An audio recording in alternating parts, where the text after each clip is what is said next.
Hello guys, मैं लेकर आ गया एक और न्यू एनीमे जिसमें रोमांच और एडवेंचर और सस्पेंस सारी चीज़ें मिलेंगी, जिसमें डीमंस भी हैं और अदर अदर कैरेक्टर्स भी हैं।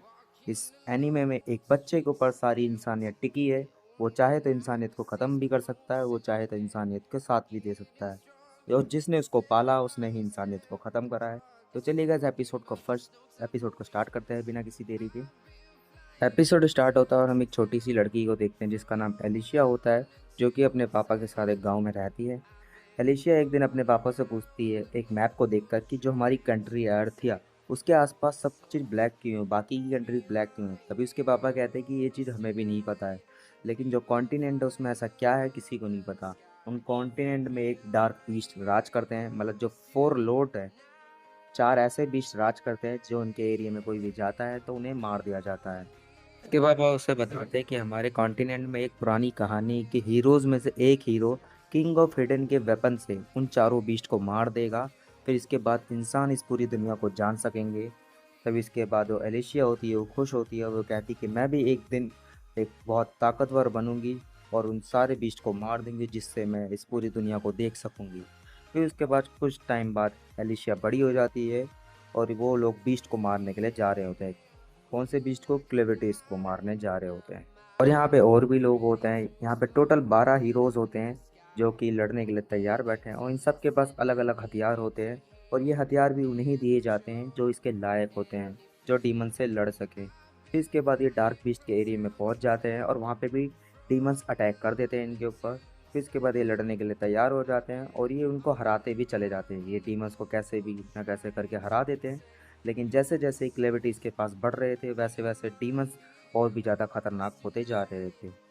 इसके बाद ये सभी लोग लूना माउंटेन पहुंच जाते हैं और इनको क्लेविटीज दिख जाता है।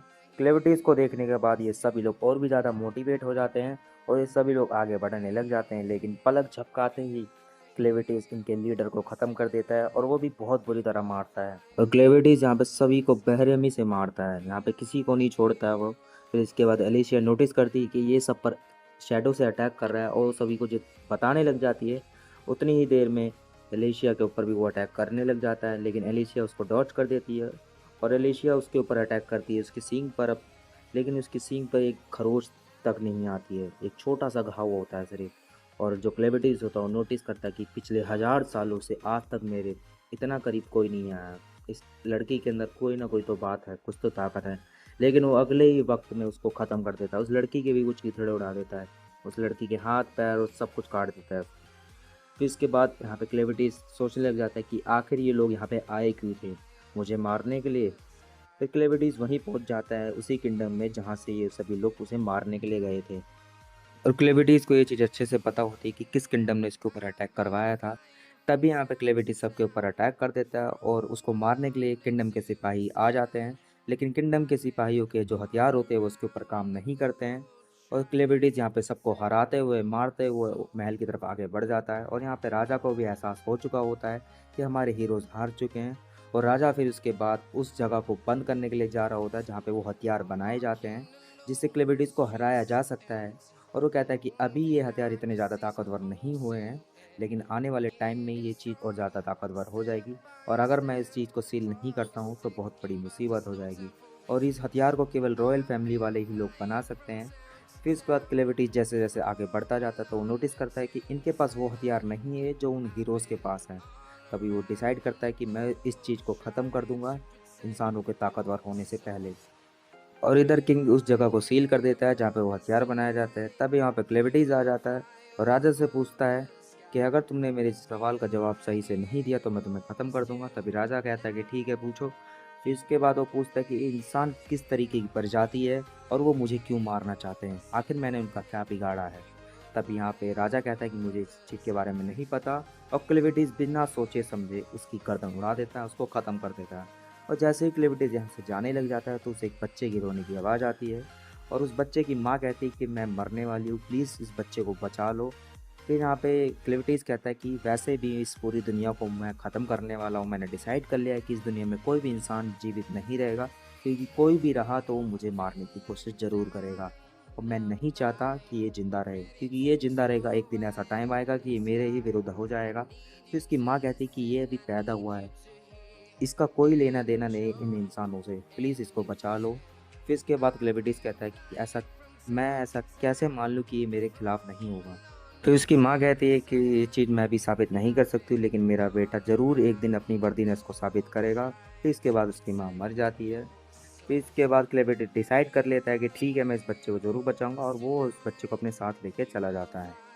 फिर इसके बाद हमें एथेरिया कॉन्टिनेंट के बारे में बताया जाता है, जहाँ पे इंसानों की 5 तरीके की प्रजाति रहती है। पहला है डेंस, जो कि आर्किटेक्चर और टैक्टिक्स में माहिर हैं। फिर दूसरा है आर्गेटस, जो कि हंटिंग और मेडिकल में बहुत ज़्यादा माहिर हैं, ये इसीलिए जंगल में रहते हैं।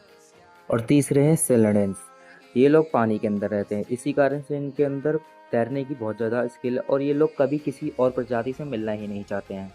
और चौथे हैं बैरगेन, जो कि बारबेरियन कैटेगरी से आते हैं, और ये लोग कभी भी आपस में मिलकर काम नहीं करते हैं, लेकिन ताकतवर बहुत हैं। और फिफ्थ है हेडियंस, जो कि सबसे ज़्यादा रहस्यमयी, सबसे ज़्यादा पुरानी प्रजाति है, और ये लोग रिफाइनिंग और अलग अलग तरीके के हथियार बनाने में माहिर हैं, क्योंकि ये हथियार आर्कनाइट से बनाते हैं, जो कि सिर्फ रॉयल फैमिली वाले लोग ही जानते हैं।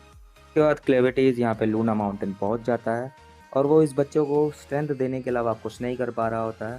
फिर इसके बाद वो उस बच्चे को एक गड्ढे में फेंक देता है, जिसके बाद वहाँ के जो कीड़े होते हैं उस बच्चे को साफ कर देते हैं, और वो फिर दोबारा से रोने लग जाता है, और वो सोचने लग जाता है कि आखिरकार मैं इस बच्चे की मदद कर ही क्यों रहा हूँ, लेकिन अब मैं पीछे भी नहीं हट सकता हूँ। फिर इसके बाद हमें एलिशिया का पास दिखाया जाता है, जहाँ पे उसके पापा को किसी ने मार दिया था, कुछ लोगों ने मार दिया था। फिर इसके बाद एलिशिया दोबारा से जिंदा हो जाती है, वो देखती है कि मैं दोबारा कैसे जिंदा हो गई। ग्रेविटीज उसे बताता है कि तुम्हारे साथी और तुम सब मारे जा चुके हो, और मैंने तुम्हें अपने डार्क मैजिक से जिंदा करा है। जिसको सुनने के बाद एलिशिया एकदम से हैरान हो जाती है। फिर हमें पता चलता है कि क्लेविटीज ने इसे इसलिए जिंदा करा है कि वो इस बच्चे को दूध पिला सके। तभी यहाँ पे एलिशिया बताती है कि इसको केवल एक माँ दूध पिला सकती है, मैं इसे दूध नहीं पिला सकती हूँ। फिर एलिशिया कहती है कि तुम मुझे वापस से मार दो। तभी यहाँ पे क्लेविटीज कहता है कि अब तुम नहीं मर सकते हो, क्योंकि तुम्हारे अंदर मेरा डार्क मैजिक है, और तुम्हें मेरे साथ ही रहना पड़ेगा, क्योंकि मुझे नहीं पता कि एक बच्चे को कैसे पालते हैं, उसकी कैसे केयर करते हैं। फिर इसके बाद एलेसियस बताती है कि तुम्हें इसको दूध पिलाने के लिए या कुछ भी खिलाने पिलाने के लिए पैसे की जरूरत पड़ेगी। क्लेविटीज के पास यहाँ पे पैसे नहीं होते हैं। तभी एलिशिया कहती है कि हमें यहाँ के आर्कनाइट को बेचना पड़ेगा, तो हमें पैसे मिल जाएंगे। तभी यहाँ पे क्लेविटीज कहता है कि ठीक है, यही करते हैं। फिर क्लिप्टिस कहते हैं कि चलो चलते हैं। तब एलिशिया कहती है कि तुम इस रूप में वहाँ नहीं जा सकते हो, इस बच्चे को मुझे दो, मैं खुद ही लेकर आ जाऊंगी। तभी यहाँ पे क्लेविटिस कहता है कि मुझे तुम पर विश्वास नहीं है। मैं फिर क्लेविटिस खुद ही यहाँ पे एक इंसान का रूप ले लेता है, वो खुद ही एक अच्छे से इंसान में बदल जाता है। वो फिर अपना नाम क्लैन रखता है, और उस बच्चे का नाम लूना रखता है। इसके बाद ये लोग शहर की तरफ बढ़ जाते हैं, और एलिशिया यहाँ पे लूना को जब नहरा रही होती है, तो जिस कपड़े में लूना निपटा होता है उस कपड़े को देखती है कि ये तो हिडन किंगडम का है। फिर यहाँ पे हिडन किंगडम को दिखाया जाता है, जो कि पूरी तरीके से तबाह हो चुका है। और यहाँ पे एक बंदा दिखाया जाता है जो कि प्रिंसेस को ढूंढ रहा होता है, और उस बच्चे को ढूंढ रहा होता है, लेकिन यहाँ पे इनको कोई नहीं मिलता है। तो यहाँ पे कुछ लोग और आ जाते हैं हाइडन पे कब्जा करने के लिए, ताकि वो आर्कनाइट से हथियार बनाना सीख सकें और बाकी लोगों को अंदर जाने से रोक सकें। उसके बाद सीन शिफ्ट होता है, और हम देखते हैं कि एलिशिया बता रही होती है क्लिविटीज को कि लूना एक रॉयल फैमिली से है। फिर क्लिविटीज उसे बताता है कि मैंने हिडन किंगडम को ख़त्म कर दिया, क्योंकि उन्होंने मेरे ऊपर अटैक करा था, इसीलिए मैंने उन लोगों को ख़त्म कर दिया है।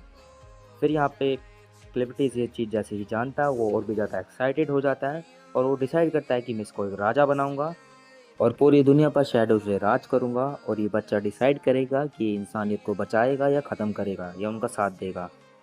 फिर इसके बाद एलिशिया को पता चलता है कि मैंने बहुत बड़ी गलती कर दी है ये चीज़ बता के, लेकिन वो अब कुछ कर भी नहीं सकती है, इस बच्चे को वो इसे छीन भी नहीं सकती है, और कोई भी इस बच्चे को इससे छीनना चाहेगा वो मारा जाएगा, क्योंकि ये बहुत ज़्यादा खतरनाक है। जिस वजह से ये डिसाइड करती है कि मैं अब लूना की रक्षा करूँगी, जिससे क्लेविटीज किसी को मारेगा नहीं। तभी ये सब लोग आगे बढ़ जाते हैं, और आगे बढ़ते इन लोगों को कोई घेर लेते हैं, और यहाँ पे पीछे से कोई क्लेन के ऊपर अटैक कर देता है, और क्लेन यहाँ पे बेहोश हो जाता है, जिसको देखकर एलिशिया एकदम से हैरान हो जाती है कि इतना बड़ा डीमन किंग ये इतनी आसानी से बेहोश कैसे हो गया। और फिर यहाँ पे एलिशिया को भी बेहोश कर देते हैं, और यह एपिसोड यहीं पे ख़त्म हो जाता है। तो हेलो गाइस, तो मैं लेकर आ गया हूँ क्लेविटीज का सेकंड एपिसोड।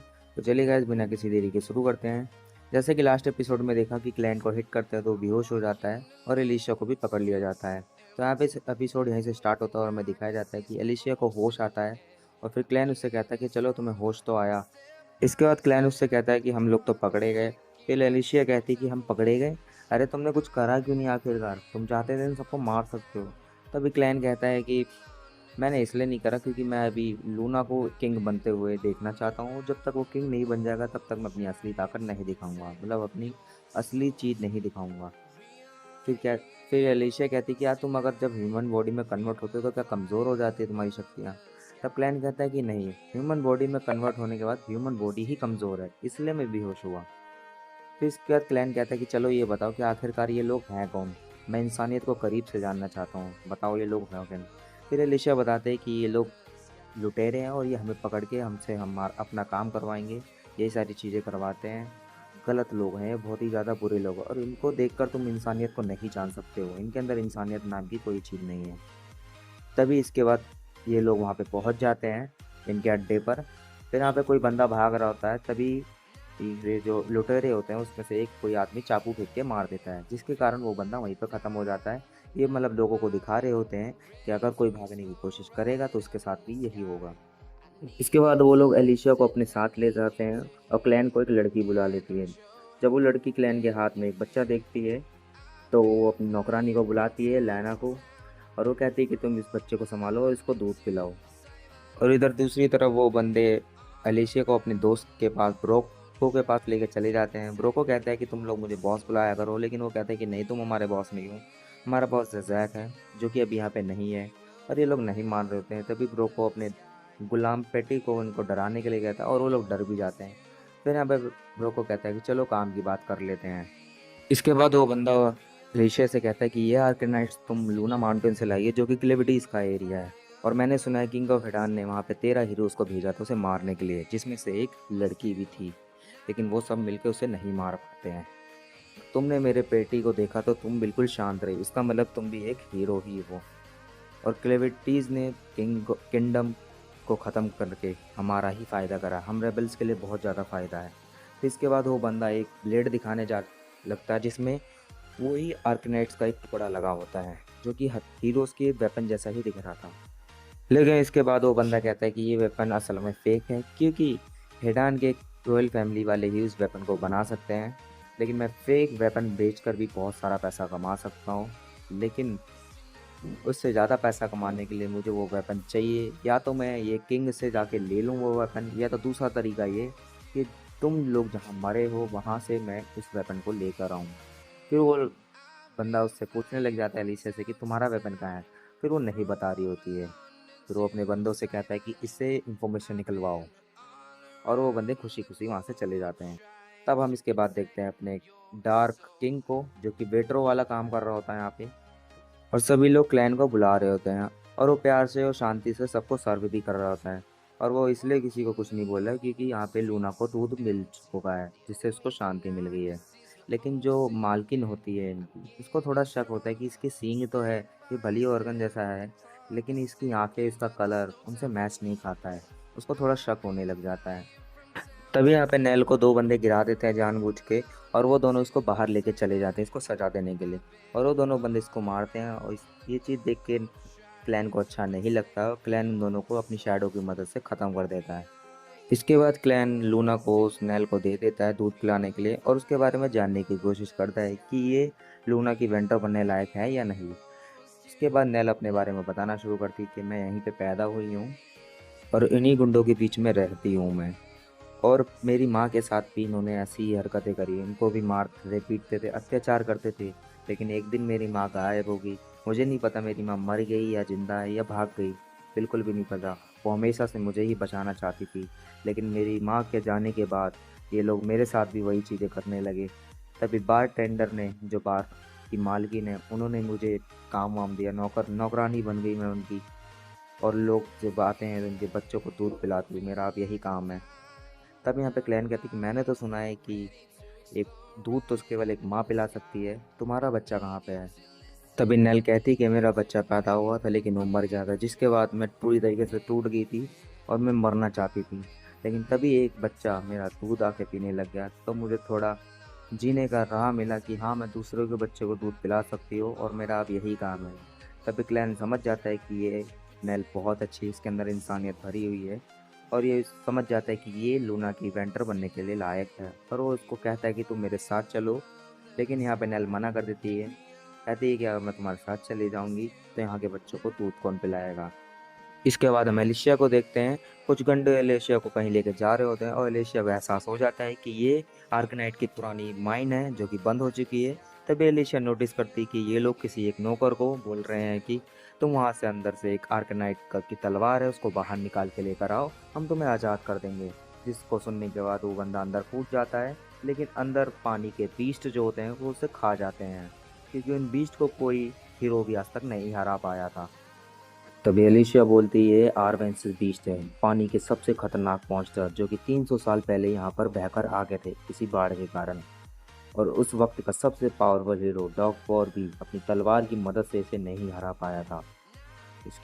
उसकी तलवार स्ट्रिंज ब्लेडर पानी को भी काट सकती थी, और वो ब्लेड आज भी इस पानी के अंदर है जिसको तुम लोग पाना चाहते हो। यही कारण है कि तुम लोग इनको अंदर भेज रहे हो और तुम लोगों ने इनसे झूठा वादा करा। तभी वो बंदे कहते हैं कि हमें नहीं पता था कि उस तलवार का कोई नाम भी है, इसका मतलब तुम्हारी तलवार का भी कोई नाम होगा, तो हमें बता दो। लेकिन वो उसको बताने से मना कर देती है। तभी यहाँ पे और बंदे आ जाते हैं और एक बंदा तो ब्रिज पे ही कूद जाता है, जिसके कारण ब्रिज हिलने लग जाता है और कहता है कि मैं तुम्हें टच करना चाहता हूँ, मतलब एलिशा को छूना चाहता है। तभी एलिशा सोचती है कि मुझे लगा नहीं था कि क्लैन की पावर मेरे इतने काम आएगी, और वो उससे लड़ने लग जाती है और वो उसको साथ लेके ब्रिज से नीचे कूद जाती है और वो बंदा वहीं पे ख़त्म हो जाता है। और एलिशा मर नहीं सकती क्योंकि एलिशा के अंदर डार्क बीस्ट की पावर है, जिसके अंदर वो डार्क फ्लो चल रहा है, जिसके कारण वो मर नहीं सकती, इसीलिए वो ऊपर से कूदती है। और ये एपिसोड यहीं पे ख़त्म हो जाता है। हेलो गाइस, आपका स्वागत है क्लेविटीज के थर्ड एपिसोड में। जैसा कि लास्ट एपिसोड में आपने देखा कि एलिसिया गुंडों से बचने के लिए नीचे कूद जाती है और उन गुंडों को लगता है कि एलिसिया मर गई। अगर वो मर गई है तो हमारा बॉस हम पर बहुत ज़्यादा गुस्सा करेगा, इसीलिए वो उसको देखने के लिए नीचे आने लग जाते हैं। इसके बाद हम एलिशिया को देखते हैं और एलिशिया अभी भी मरी नहीं होती है, लेकिन उसके गर्दन के नीचे उसको कुछ भी फील नहीं हो रहा होता है, क्योंकि उसके गर्दन के नीचे उसकी पूरी तरह से बॉडी टूट चुकी है और उसका बहुत सारा खून बह चुका है, लेकिन वो अभी भी जिंदा है। तो वो अपनी बॉडी को मूव भी नहीं कर पा रही है, लेकिन वो जैसे ही अपनी बॉडी को बोलती है कि मूव करो, तभी अचानक से उसके ब्लड से क्लैन की छवि बन जाती है और वो कहता है कि तुम्हारा बहुत सारा ब्लड लॉस हो गया है, और इसी तरह से अगर तुम्हारा ब्लड लॉस होता रहा तो तुम्हारे शरीर से खून खत्म हो जाएगा और तुम मर जाओगी। लेकिन जब तक मेरा काम तुमसे चल रहा है तो तब तक मैं तुम्हारे अंदर ये ब्लड, मैजिकल ब्लड डालता रहूँगा, और इस ब्लड की मदद से तुम बिल्कुल ठीक हो जाओगी। पर तुम्हारे वो बॉडी पार्ट्स कभी वापस नहीं आएंगे जो पूरी तरीके से ख़त्म हो चुके हैं। तब यहाँ पे एलिसा कहते हैं कि अगर ऐसी बात है तो तुम आखिरकार मुझे ठीक क्यों नहीं कर रहे हो, क्या आप तुम्हें मेरी कोई ज़रूरत नहीं है। तब यहाँ पे क्लैन कहता है कि नहीं, ऐसी बात नहीं है, मैं तुमसे बस एक क्वेश्चन पूछना चाहता हूँ। मैंने लूना के लिए एक वेंटर्स ढूंढ लिया है जो कि गुंडों के साथ ही पली बड़ी है, और उसे देखकर मुझे लगता है कि उसके साथ बहुत ज़्यादा मिसबिहेव होता है, तो इसीलिए मुझे लगा कि अगर मैं उसे ऑफ़र दूंगा तो वो मेरे ऑफ़र को एक्सपेक्ट करेगी। लेकिन उसने मुझे मना कर दिया, आखिरकार ऐसा क्यों, तुम्हें तो ये चीज़ पता ही होगी। तब एलिसा कहती है कि वो वजह इसलिए क्योंकि उसकी नज़रों में तुम भी एक नौकर ही हो, मतलब एक स्लेव हो, और यहाँ उसे यहाँ से आज़ाद नहीं करा सकता है। और ऊपर से यहाँ अगर कोई भी भाग जाता है तो उसे गुंडे जिंदा मार देते हैं, जिस वजह से उसे मौत का डर लग रहा होगा। और अगर तुम चाहो उसे विश्वास दिलाना तो तुम्हें उन गुंडों को मारना होगा, और ये तुम्हारे लिए तो काफ़ी ज़्यादा आसान होने वाला है। तभी यहाँ पे क्लैन कहता है कि मैं ऐसा कुछ नहीं करूँगा, अगर किसी को भी पता चला कि लूना माउंटेन मैंने छोड़ दिया तो बहुत बड़ी मुसीबत हो सकती है और कुछ लोग इसका फ़ायदा उठा सकते हैं। और अगर किसी को भी पता चला कि हम यहाँ पर है तो हमारा सारा प्लान खराब हो जाएगा और हम सभी मुसीबत में आ जाएंगे। तो इसीलिए इन गुंडों को अब तुम मारोगी, क्योंकि एक हीरो तो गुंडों को ग्रुप को हरा ही सकता है ना। तो ये सुनकर हेलेसिया हैरान हो जाती है और ये सुनकर वो मना कर देती है, लेकिन क्लैन उसकी कुछ भी नहीं सुनता है और उसे अपने मैजिकल ब्लड से सही कर देता है। और फिर एलिशा की सारी हड्डियाँ दोबारा से जुड़ने लग जाती है, जिस वजह से उसे बहुत दर्द होता है, पर वो जोर जोर से चिल्लाने लग जाती है। और गुंडे ये सब देखकर हैरान हो जाते हैं। तभी गुंडों का ग्रुप डिसाइड करता है कि हम इसे पकड़ेंगे, ज़बरदस्ती इसको लेके जाएंगे जहाँ पर इसके लोगों का हथियार रखा हुआ है। तब एक बंदा एलिशा को कमज़ोर समझकर उसके ऊपर हमला कर देता है, लेकिन तभी अब एलिशा अपनी बॉडी से उसकी तलवार को रोक लेती है और उसे मुक्का मारकर दूर फेंक देती है। तभी एलिशा डिसाइड करती है कि उन गुंडों के ऊपर दया दिखाने से कोई फ़ायदा नहीं है, जिस वजह से वो उन सबको मारने का सोच लेती है और अपने आप को बेड़ियों से आज़ाद कर लेती है और इन सबके साथ लड़ने लग जाती है। इसके बाद हम क्लैन को देखते हैं और क्लैन लूना को देखते हुए कहता है कि चलो अब नेहरू को ढूंढा जाए ताकि वो तुम्हारी वेंटर नर्स बनने के लिए तैयार हो जाए। और तुम चिंता मत करो, एलिशा बहुत ज़्यादा ताकतवर है, क्योंकि एलिशा पहली वो इंसान है जो मेरे सिंह पर हमला करने में कामयाब हुई थी। अब हम यहाँ नेहरू को देखते हैं जो कि अपने काम पर वापस चली गई है और कार में उसे देखकर खुश हो जाती है, क्योंकि वो अभी भी सही है और उसे किचन साफ करने के लिए कहती है। तब कार में ये देखकर काफ़ी ज़्यादा हैरान होती कि इतना मार खाने के बावजूद भी नेहरू इतने अच्छे मूड में कैसे है। इसीलिए वो इस चीज़ की वजह पूछने लगती है। तभी नेहरू कहती कि सिस्टर तुम क्या बाहर से आई हो? तभी कार में कहती है कि तुम्हें इससे क्या मतलब है? तभी यहाँ पे नेहरू कहती कि मैं यहीं पैदा हुई हूँ, जिस वजह से मैंने कभी बाहर की दुनिया नहीं देखी, तो इसीलिए मैं उसके बारे में जानना चाहती हूँ। तभी कार में कहती है कि तुम्हें इन सब चीज़ों के बारे में नहीं जानना चाहिए, क्योंकि जो भी वुमन यहाँ पे आती है उनके लिए बाहर की दुनिया जैसी कोई जगह नहीं होती। और आखिरकार तुम मुझसे ये सब अचानक क्यों पूछ रही हो? क्या तुम यहाँ से बाहर जाना चाहती हो? तभी नेहरू कहती कि ऐसी बात नहीं है, मैं तो बस ये सोच रही थी कि काश मैं भी बाहर जा पाऊँ, क्योंकि मुझे जानना है कि आखिरकार बाहर की दुनिया कैसी है। और आज मुझे इसीलिए ऐसा लगा क्योंकि आज मुझे किसी ने बाहर जाने के लिए पूछा। तभी कार में उसे थप्पड़ मार देती और कहती कि ऐसे सपने देखना बंद करो, क्योंकि लोग औरतों का अगवा करके उसे बेच देते हैं और उसे ठिकाने लगा देते हैं। और आखिरकार तुम जैसी लड़की को मेरे से पहले किसने बाहर जाने का ऑफर दे दिया, ये मैं बिल्कुल स्वीकार नहीं करूँगी। तभी ब्रोको ये सब सुन लेता है और वो इनसे मिलने आ जाता है, जिस वजह से कार में डर जाती है। तब हमें पता चलता है कि ब्रोको यहाँ पे इसीलिए आया है ताकि वो लूना से मिल सके, जिस वजह से वो नेहरू को यहाँ से अपने साथ लेके चला जाता है और कार में उसे रोकने की कोशिश करने लग जाती है, लेकिन ब्रोको के आगे वो कुछ नहीं कर पाती है। फिर यहाँ पे कार में सोचने लग जाती है आखिरकार कौन बेबीज को अब दूध पिलाएगा। तब यहाँ पे क्लैन आ जाता है और लूना आ जाता है और वो कहती कि तो इसको दूध चाहिए। अब ये कभी नहीं हो सकता, क्योंकि नेहरू ने वो सपना देख लिया जो उसको देखना अलाउड नहीं है। तभी क्लैन पूछता है कि आखिरकार इसका क्या मतलब है। तभी कार में कहती है कि अब मैं तुम्हें क्या ही बताऊं। तभी इसके बाद कार में जैसे ही क्लैन की आंखों में देखती है, उसे देख के ही वो डर जाती है और क्लैन को सब कुछ एक्सप्लेन करने लग जाती है। और यहाँ दूसरी तरफ ही ब्रोको नेहरू को एक केव में लेकर चला जाता है, जिसके बारे में नेहरू को पता नहीं होता है, जिस वजह से वो उसे पूछने लग जाती है इस केव के बारे में। और यहाँ पे ब्रोको कहता है कि ये पहले एक मैजिकल माइन थी और यहाँ पर बहुत सारे ऐसी माइंस हैं। तुम्हें पता है कि यहाँ पे ऑयल प्लांट्स यूज़ करते हैं, इसका ऑयल भी मैजिक और डिजॉल्व करके ही बनाया जाता है, क्योंकि स्वॉर्ड बनाने के अलावा मैजिक को बाकी चीज़ों के लिए भी यूज़ करा जा सकता है। और मैंने इसके ऊपर बहुत सारी रिसर्च करी है।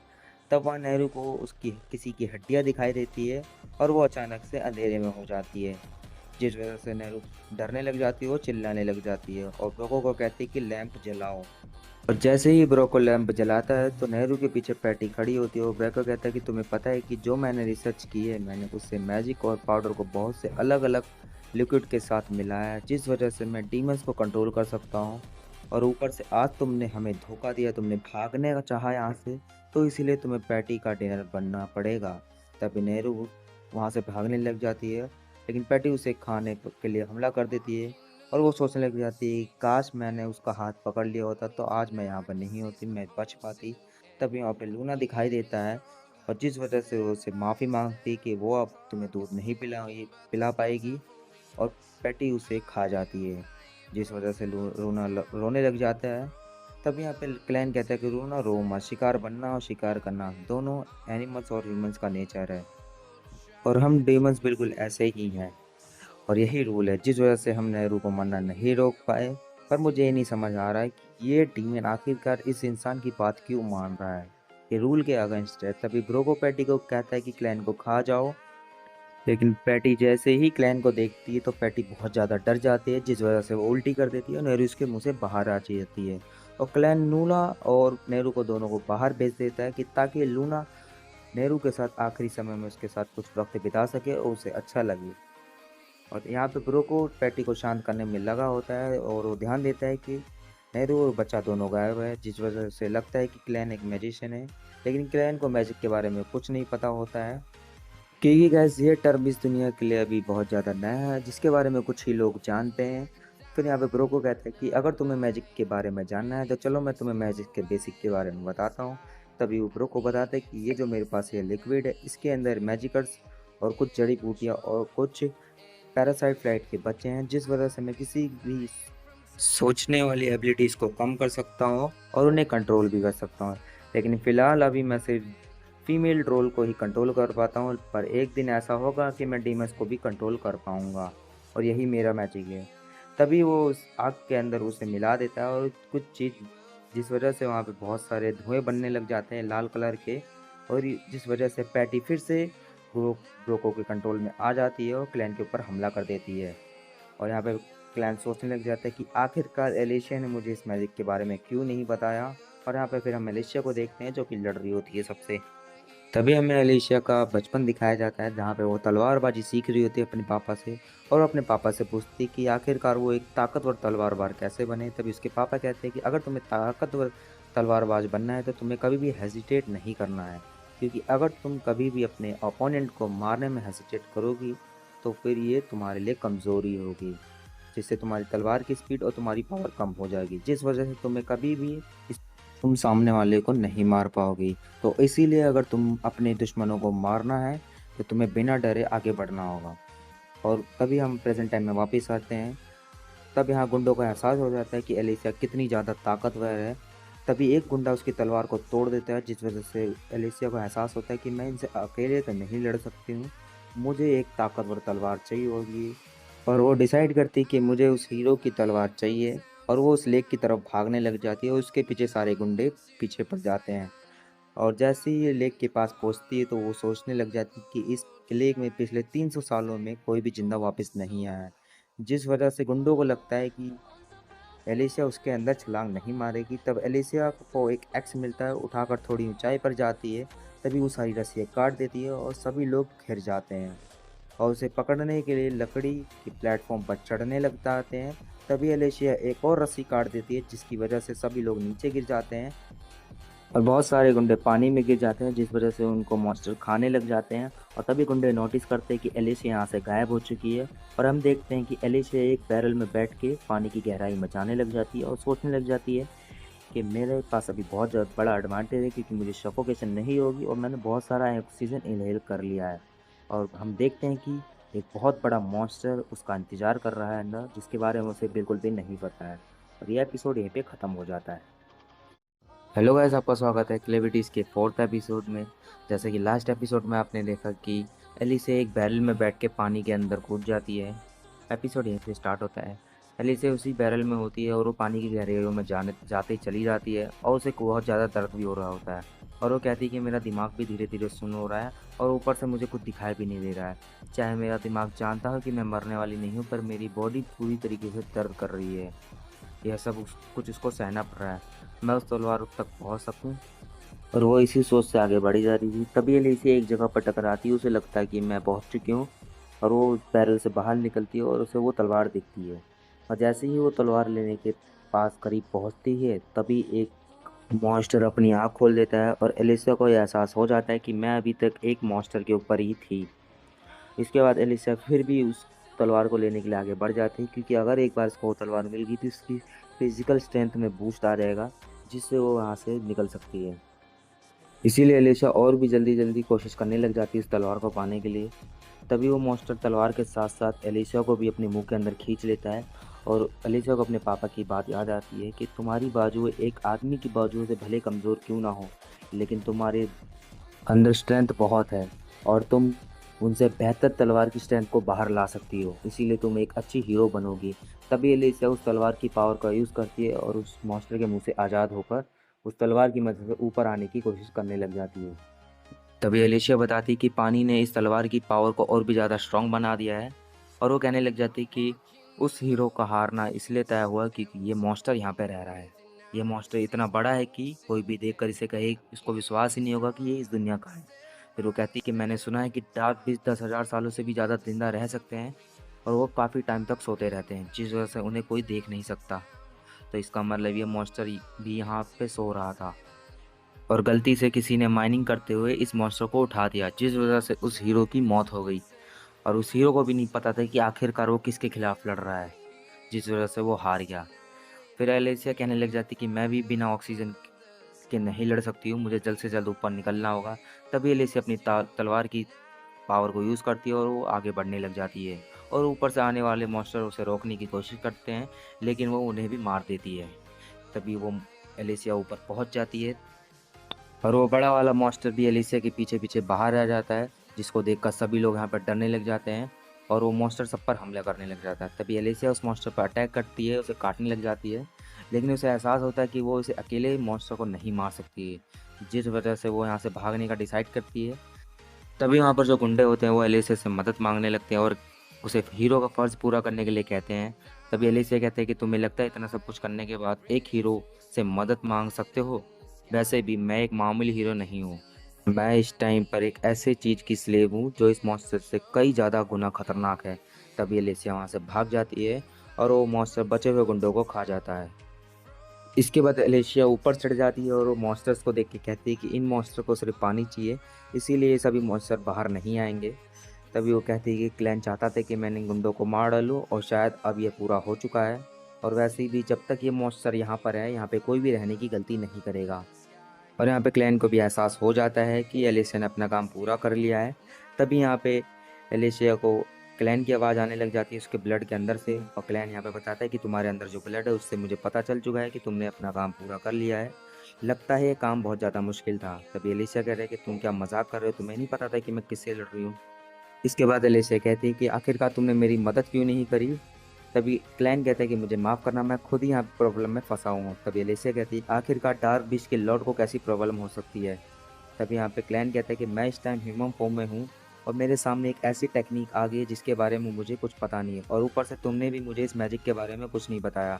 तो अब जल्दी से मेरे पास आओ ताकि मैं तुम्हें सज़ा दे सकूँ। इसके बाद हम ब्रोको को देखते हैं जो कि अपनी मैजिक की मदद से वहाँ से भाग जाता है और वो सोचने लग जाता है कि आखिरकार क्लैन ने इतनी आसानी से पेटी को कैसे हरा दिया। तभी अचानक से वो नेल से टकरा जाता है जहाँ पर उसे लूना भी दिखाई देता है। इसके बाद हम फिर से एलिशा को देखते हैं जो कि क्लैन के पास पहुंच चुकी है और वो क्लैन से पूछती है कि ये इतनी सारी रेड स्मोक यहाँ पे कैसे आई। तभी क्लैन बताते हैं कि ये रेड स्मोक एनिमल्स के ऊपर असर नहीं करती है और ये तुम्हारे ऊपर भी असर नहीं कर रही है। इसका मतलब ये सिर्फ डार्क बिस्ट के ऊपर असर करती है, जिसके कारण मैं ना सूंघ पा रहा हूँ ना अच्छे से सुन पा रहा हूँ। इसके बाद वो कहता है कि मैं चाहूँ तो इसे एक बार में उड़ा सकता हूँ ट्रांसफॉर्म होके, लेकिन अगर मैं ट्रांसफॉर्म हुआ तो एक गुफा गिर सकती है जिससे लूना को भी चोट आ सकती है। और मुझे ये भी नहीं पता कि लूना कहाँ पर है, और मैंने लूना को नेल को दे दिया था और नेल बहुत ज़्यादा जख्मी है जिससे वो उसे बचा भी नहीं सकती है, इसलिए तुम्हें ही कुछ करना होगा। तब एलिशा कहती कि मुझे इस मैजिक के बारे में पता है, लेकिन मैं इस मैजिक को यूज़ नहीं कर सकती हूँ क्योंकि इस मैजिक को यूज़ करने के लिए आर्कनाइट चाहिए। पर बहुत से लोग उस पत्थर को केवल एक मामूली पत्थर ही समझते हैं, पर जो आर्कनाइट को सीरियस लेते हैं वो उसकी हिडन पावर को बाहर ला सकते हैं। पर मैं अभी इस टाइम पे ऐसा कुछ नहीं कर सकती। तब क्लैन कहता है कि तुम तो सच में बहुत ज़्यादा यूज़लेस हो, तो लगता है कि अब मुझे ही जाकर कुछ करना ही पड़ेगा और मुझे ही ढूंढना पड़ेगा उसे। तभी एलिशिया कहती कि रुको, अगर लूना मर जाता है तो आखिरकार तुम क्या करोगे? तभी क्लैन कहता है कि मैं कुछ नहीं करूँगा, बस इतना होगा कि मैं उसके बाद पूरे की पूरी ह्यूमैनिटी को ख़त्म कर दूंगा। तभी एलिशिया कहता है कि मुझे पता था कि तुम यही करोगे। अगर लूना को कुछ हुआ तो ये पूरी दुनिया को ख़त्म कर देगा, इंसानियत को ख़त्म कर देगा, क्योंकि सिर्फ लूना ही है जो इसे ऐसा करने से रोक रहा है।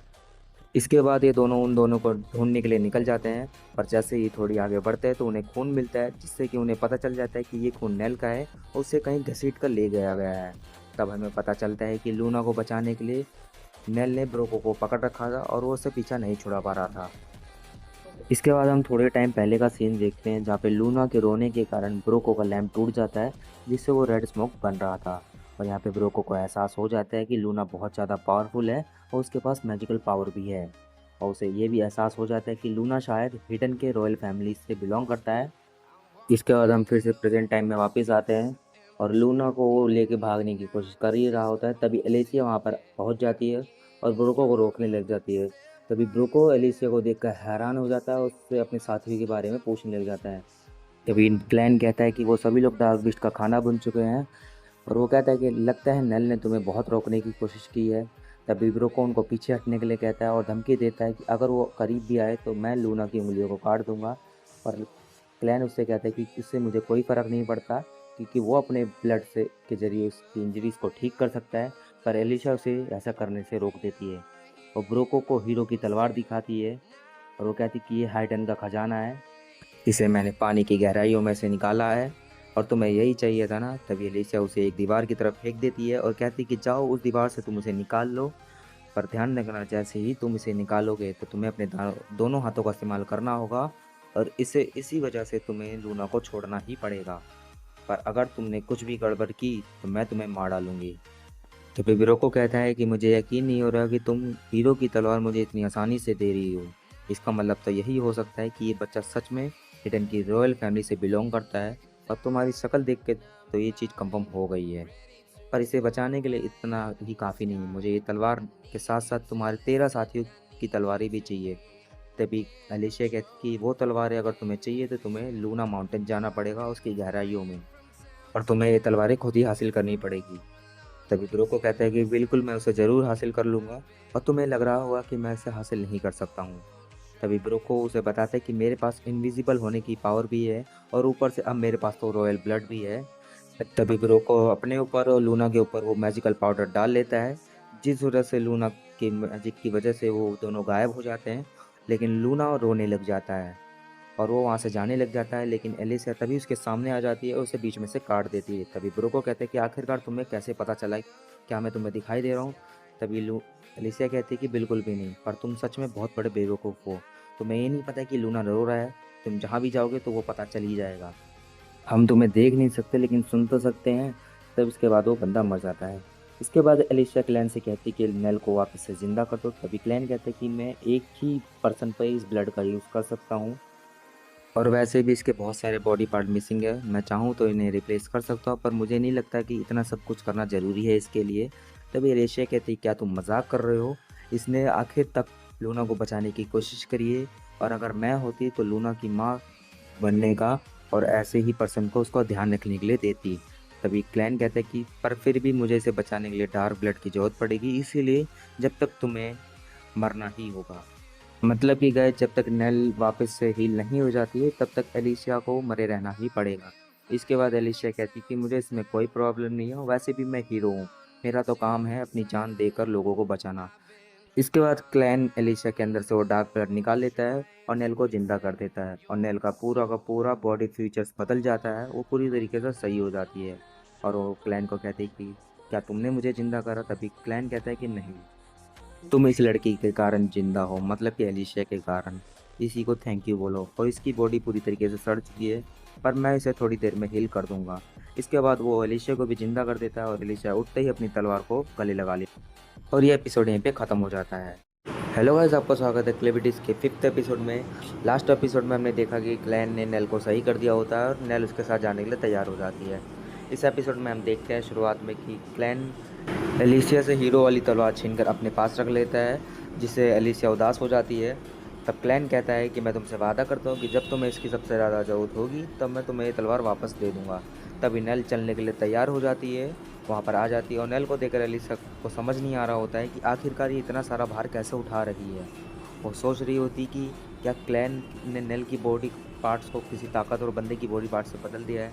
तभी एलिसिया को तलवार की ज़रूरत होती है, तो नेल उसे बताती कि ब्रोको की डेस्क के अंदर तलवारें पड़ी हुई हैं, जिस वजह से एलिसिया एक्साइटेड हो जाती है उन तलवारों को लेने के लिए, और वो क्लैन से कहती है कि मुझे वो तलवार लाने की परमिशन दे दो। और क्लैन उसे परमिशन दे देता है कि जाके तुम तलवार ले आओ, और वो तलवार लेने चली जाती है। तभी यहाँ पे नेल कहती है कि हीरो कितनी अच्छी है ना। तभी क्लैन कहता है कि वो सिर्फ एक बेवकूफ़ है, लेकिन हाँ उसने सारे गुंडों को मार गिराया। तभी क्लैन उससे पूछता है नेल से, क्या तुम्हें इस जगह की याद नहीं आएगी? तभी नेल कहते हैं कि नहीं, क्योंकि इस जगह से मेरी कोई भी अच्छी यादें नहीं हैं। सिर्फ मुझे वो याद आएगा कि हाँ मेरी माँ ने मुझे यहाँ पे पाल पोस के बड़ा करा था। और यहाँ पे तभी अचानक से एक आदमी आ जाता है और उड़ता हुआ, और ये सारी चीज़ें अलीशिया को नहीं पता होता है। अलीशिया यहाँ पे ब्रोको के कमरे में आ जाती है, वो एक तलवार उठाती है और अपने लिए एक कवच उठा लेती है और कुछ पैसे होते हैं। तभी अचानक से क्लैन उसके कमरे में आ गिरता है, वो भी बड़ी तेज़ी से। तभी क्लैन कहता है कि ये इंसान का शरीर कितना ज़्यादा कमज़ोर होता है, और ये एलिशिया देखकर ये चीज़ हैरान हो जाती कि आखिरकार इसे यहाँ पे किसने फेंका। तभी वो बंदा अंदर भी आ जाता है इस कमरे के। एलिशिया उसको देखकर समझ जाती है कि ये बंदा बहुत ज़्यादा ताकतवर है, और उससे लड़ने के लिए तैयार हो जाती है। इसके बाद एलिशिया अपनी तलवार बाहर निकाल लेती है।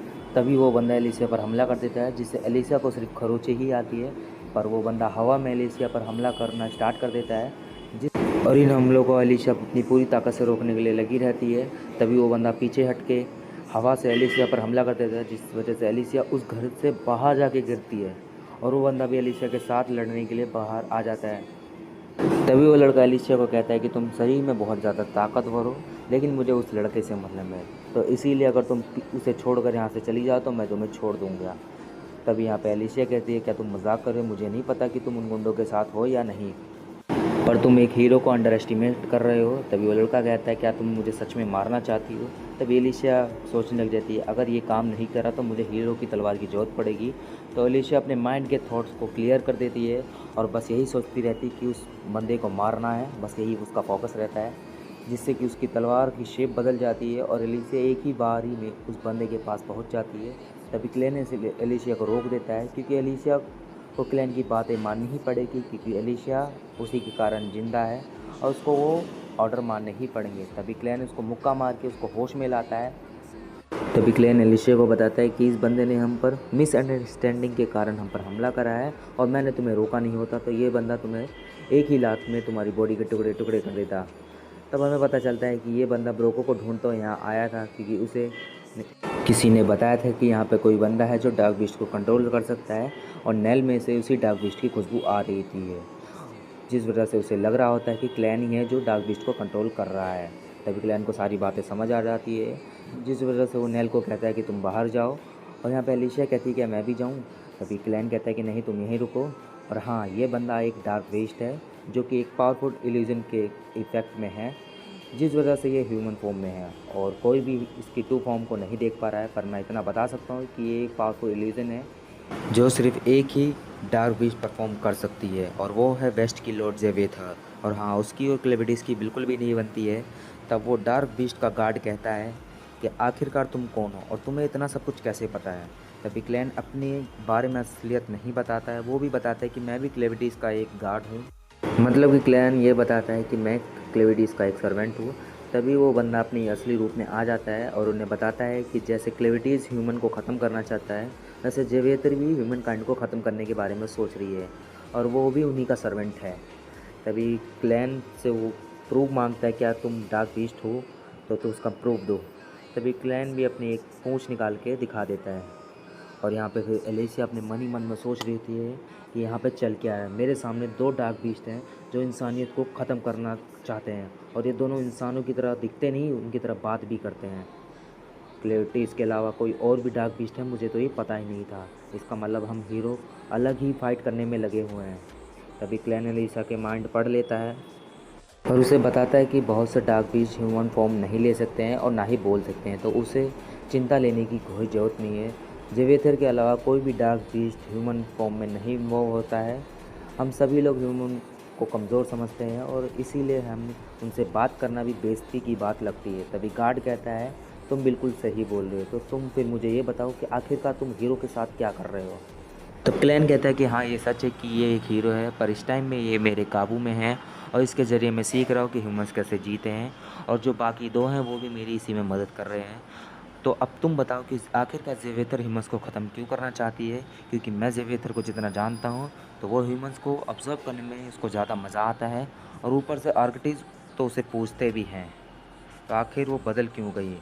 तब गार्ड उन्हें बताता है कि 3 दिन पहले मुझे एहसास हुआ कि कुछ डार्क बीस्ट के बच्चे गायब हो रहे हैं, और वहाँ पर एक पोशन मिला था, जिस वजह से उसे लगता है कि यहाँ पे ह्यूमंस का ही काम है। तो इसलिए जेवेथर उनसे ह्यूमंस की दुनिया में इन्वेस्टिगेट करने के लिए भेजा है, और उसे पूरी आज़ादी है कि अगर वो किसी पर थ्योरी पर विश्वास हो जाएगा तो वो ह्यूमनाइट्स को ख़त्म कर देगी।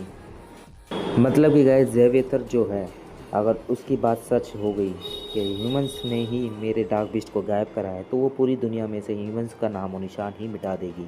तभी क्लैन कहता है कि मुझे यकीन नहीं हो रहा कि उसने मेरे मास्टर से पहले ही ये सब कुछ सोच लिया है। तो गार्ड कहता है कि साउथ ओलो माउंटेन की तरफ डार्क बीस्ट के बच्चे गायब हुए हैं, तो इसी वजह से मैं यहाँ पे क्लूज़ के सर्च के लिए आया था। तो क्लैन कहता है कि मुझे माफ़ करना, मैंने उस बंदे को मार दिया है और मैंने उस डार्क बीस्ट को भी मार दिया है, क्योंकि उसने मेरे ऊपर हमला करा था। इसके बाद क्लैन यहाँ पे बताता है कि मुझे लगता है डार्क बीस्ट के अलावा और भी बच्चे गायब हो रहे हैं, क्योंकि यहाँ पर मुझे एक लड़की ने बताया कि यहाँ पर कुछ लोग आते हैं और टैलेंट के नाम पर बच्चों को ले जाते हैं और उनसे ब्रो को भी डरता है। तभी क्लैन सोचने लग जाता है कि तभी मैं सोचूं कि यहाँ पे कुछ गड़बड़ है, तो इसका मतलब नेल के भी 3 बच्चे जो रहे उन्हें तुमने ही मारा, वो उस लड़की को कहता है। तभी वो लड़की कहती है कि हाँ, मैंने ही किया है, क्योंकि यहाँ पर अगर किसी को बर्थ देता है तो उसे बेच दिया जाता है। तो इसीलिए मैंने एक रूल, यहाँ पे एक रूल है कि कोई भी लड़की प्रेग्नेंट नहीं होती। और नेल बेवकूफ़ थी। तभी क्लैन कहता है कि मैं समझ रहा हूँ, पर नेल ने मुझे बताया था कि इसकी माँ भी यहाँ पर थी और वो भी यहीं पे पली बढ़ी। तो इसका मतलब ने उसकी माँ ने उसे छुपा के रखा था जब तक वो बड़ी नहीं हुई। तुम चाहते थे तुम लोग भी ऐसा कर सकते थे, पर तुम लोगों ने ऐसा नहीं करा। तभी क्लैन कार्ड को समझाता है कि डार्क बीस्ट और ह्यूमन के बच्चों को चुराना आपस में लिंक्ड है, और जिस टैलेंट को तुम ढूंढ रहे हो वो मैजिक है। तभी एलिसिया को कुछ याद आता है जिसके बारे में क्लेविटीज उससे पूछने लगता है।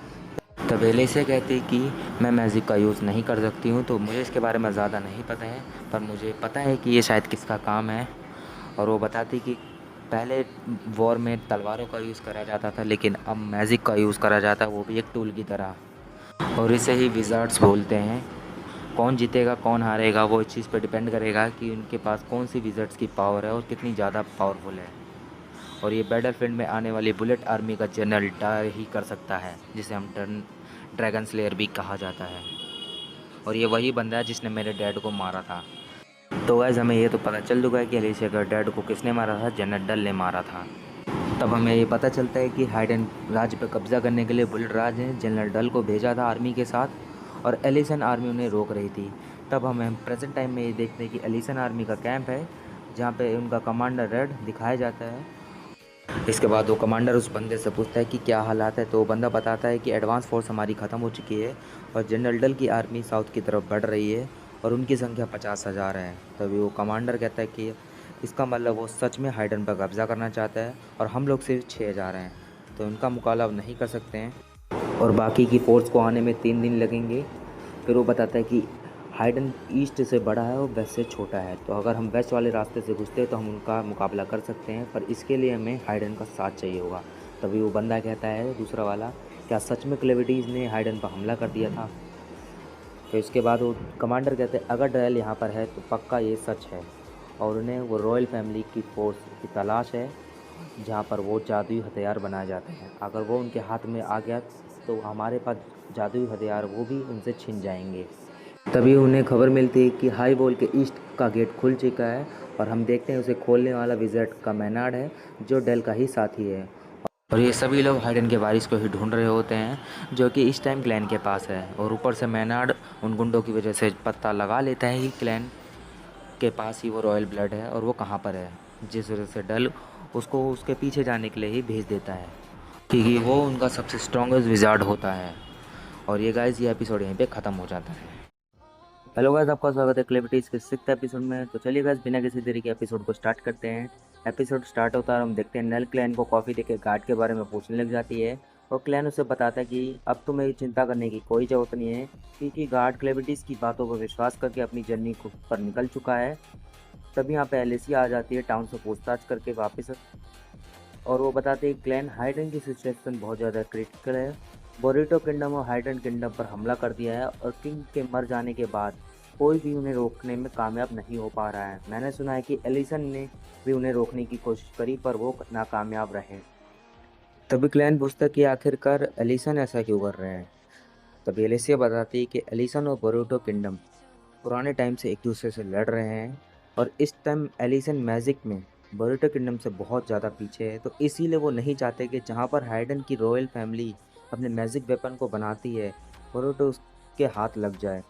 और ऊपर से इस टाइम हाइडन में ऐसा कोई नहीं है जो कि उस मैजिकल वेपन पर अपनी जगह ऑपरेट कर सके, क्योंकि हाइडन के किंग ने किंगडम के अंदर मैजिकल बैन कर रखा है, जिस वजह से वहाँ पर कोई भी विजार्ड नहीं है। तभी नेल एलिशा के लिए कॉफ़ी ले आती है, जिसको देखकर वो बहुत ज़्यादा खुश हो जाती है, क्योंकि यहाँ पे कॉफ़ी बहुत ज़्यादा रेयर होती है।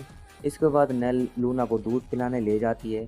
तभी एलिशिया नेल की तारीफ़ करने लग जाती है, जिस वजह से यहाँ पे क्लैन को लगने लग जाता है कि शायद एलिशिया नेल को पसंद करती है, और ये बात ये उससे पूछता है, जिस वजह से वो एलिशिया से नेल की तरफ आकर्षित होने से मना करता है।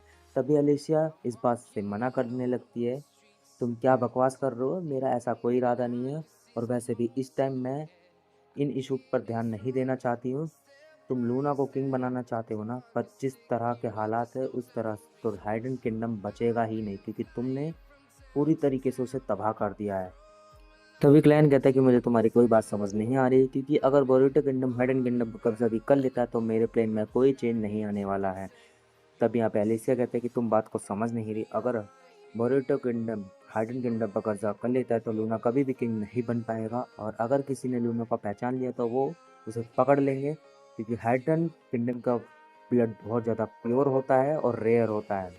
तो इसीलिए लूना को देखकर कोई भी पहचान जाएगा कि वो रॉयल फैमिली से है। अगर हाइडन किंगडम गायब हो गया तो लूना इस दुनिया में कहीं भी नहीं रह सकता है, उसके लिए कोई जगह नहीं बचेगी। हाइडन किंगडम के अंदर बहुत सारे सीक्रेट्स और मैजिकल सीक्रेट्स हैं, और बोरुतो किंगडम उसी चीज़ को हासिल करना चाहता है। इस जिसके लिए उन्होंने ड्रेल को भेजा है, जिसने मेरे रिटायर्ड फादर को मारने के लिए ज़मीन आसमान एक कर दिया था।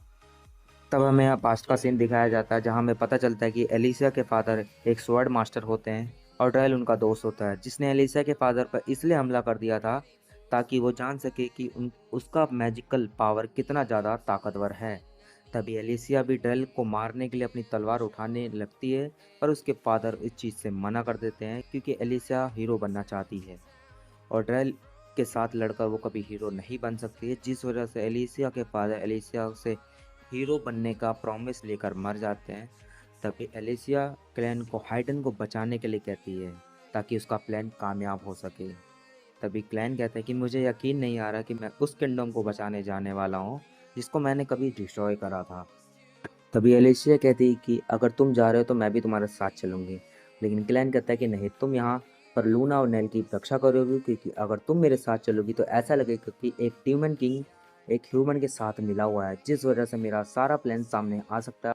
और वैसे भी अगर विज़र्ड और ड्रेल डीमन के बच्चों को गायब कर रहे हैं तो इस रीजन से मैं वहाँ पर इंटरफेस कर सकता हूँ, और इससे मुझे विज़र्ड्स की ताकत का भी एहसास हो जाएगा। मुझे पता है कि तुम अपने फादर का बदला लेना चाहती हो, और तुम्हारी ये पर्सनल लड़ाई नहीं है, और वैसे भी तुमने अपने फादर से वादा किया है कि तुम कभी भी ड्रेल से नहीं लड़ोगी।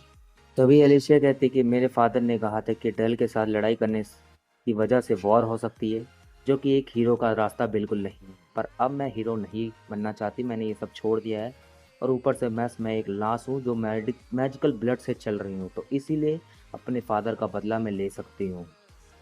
तभी क्लैन कहता है कि आखिरकार कौन डिसाइड करेगा कि तुम हीरो हो या नहीं। क्या स्वैड उठाने से तुम हीरो बन जाओगी, या डीमन को मारने से तुम हीरो बन जाओगी?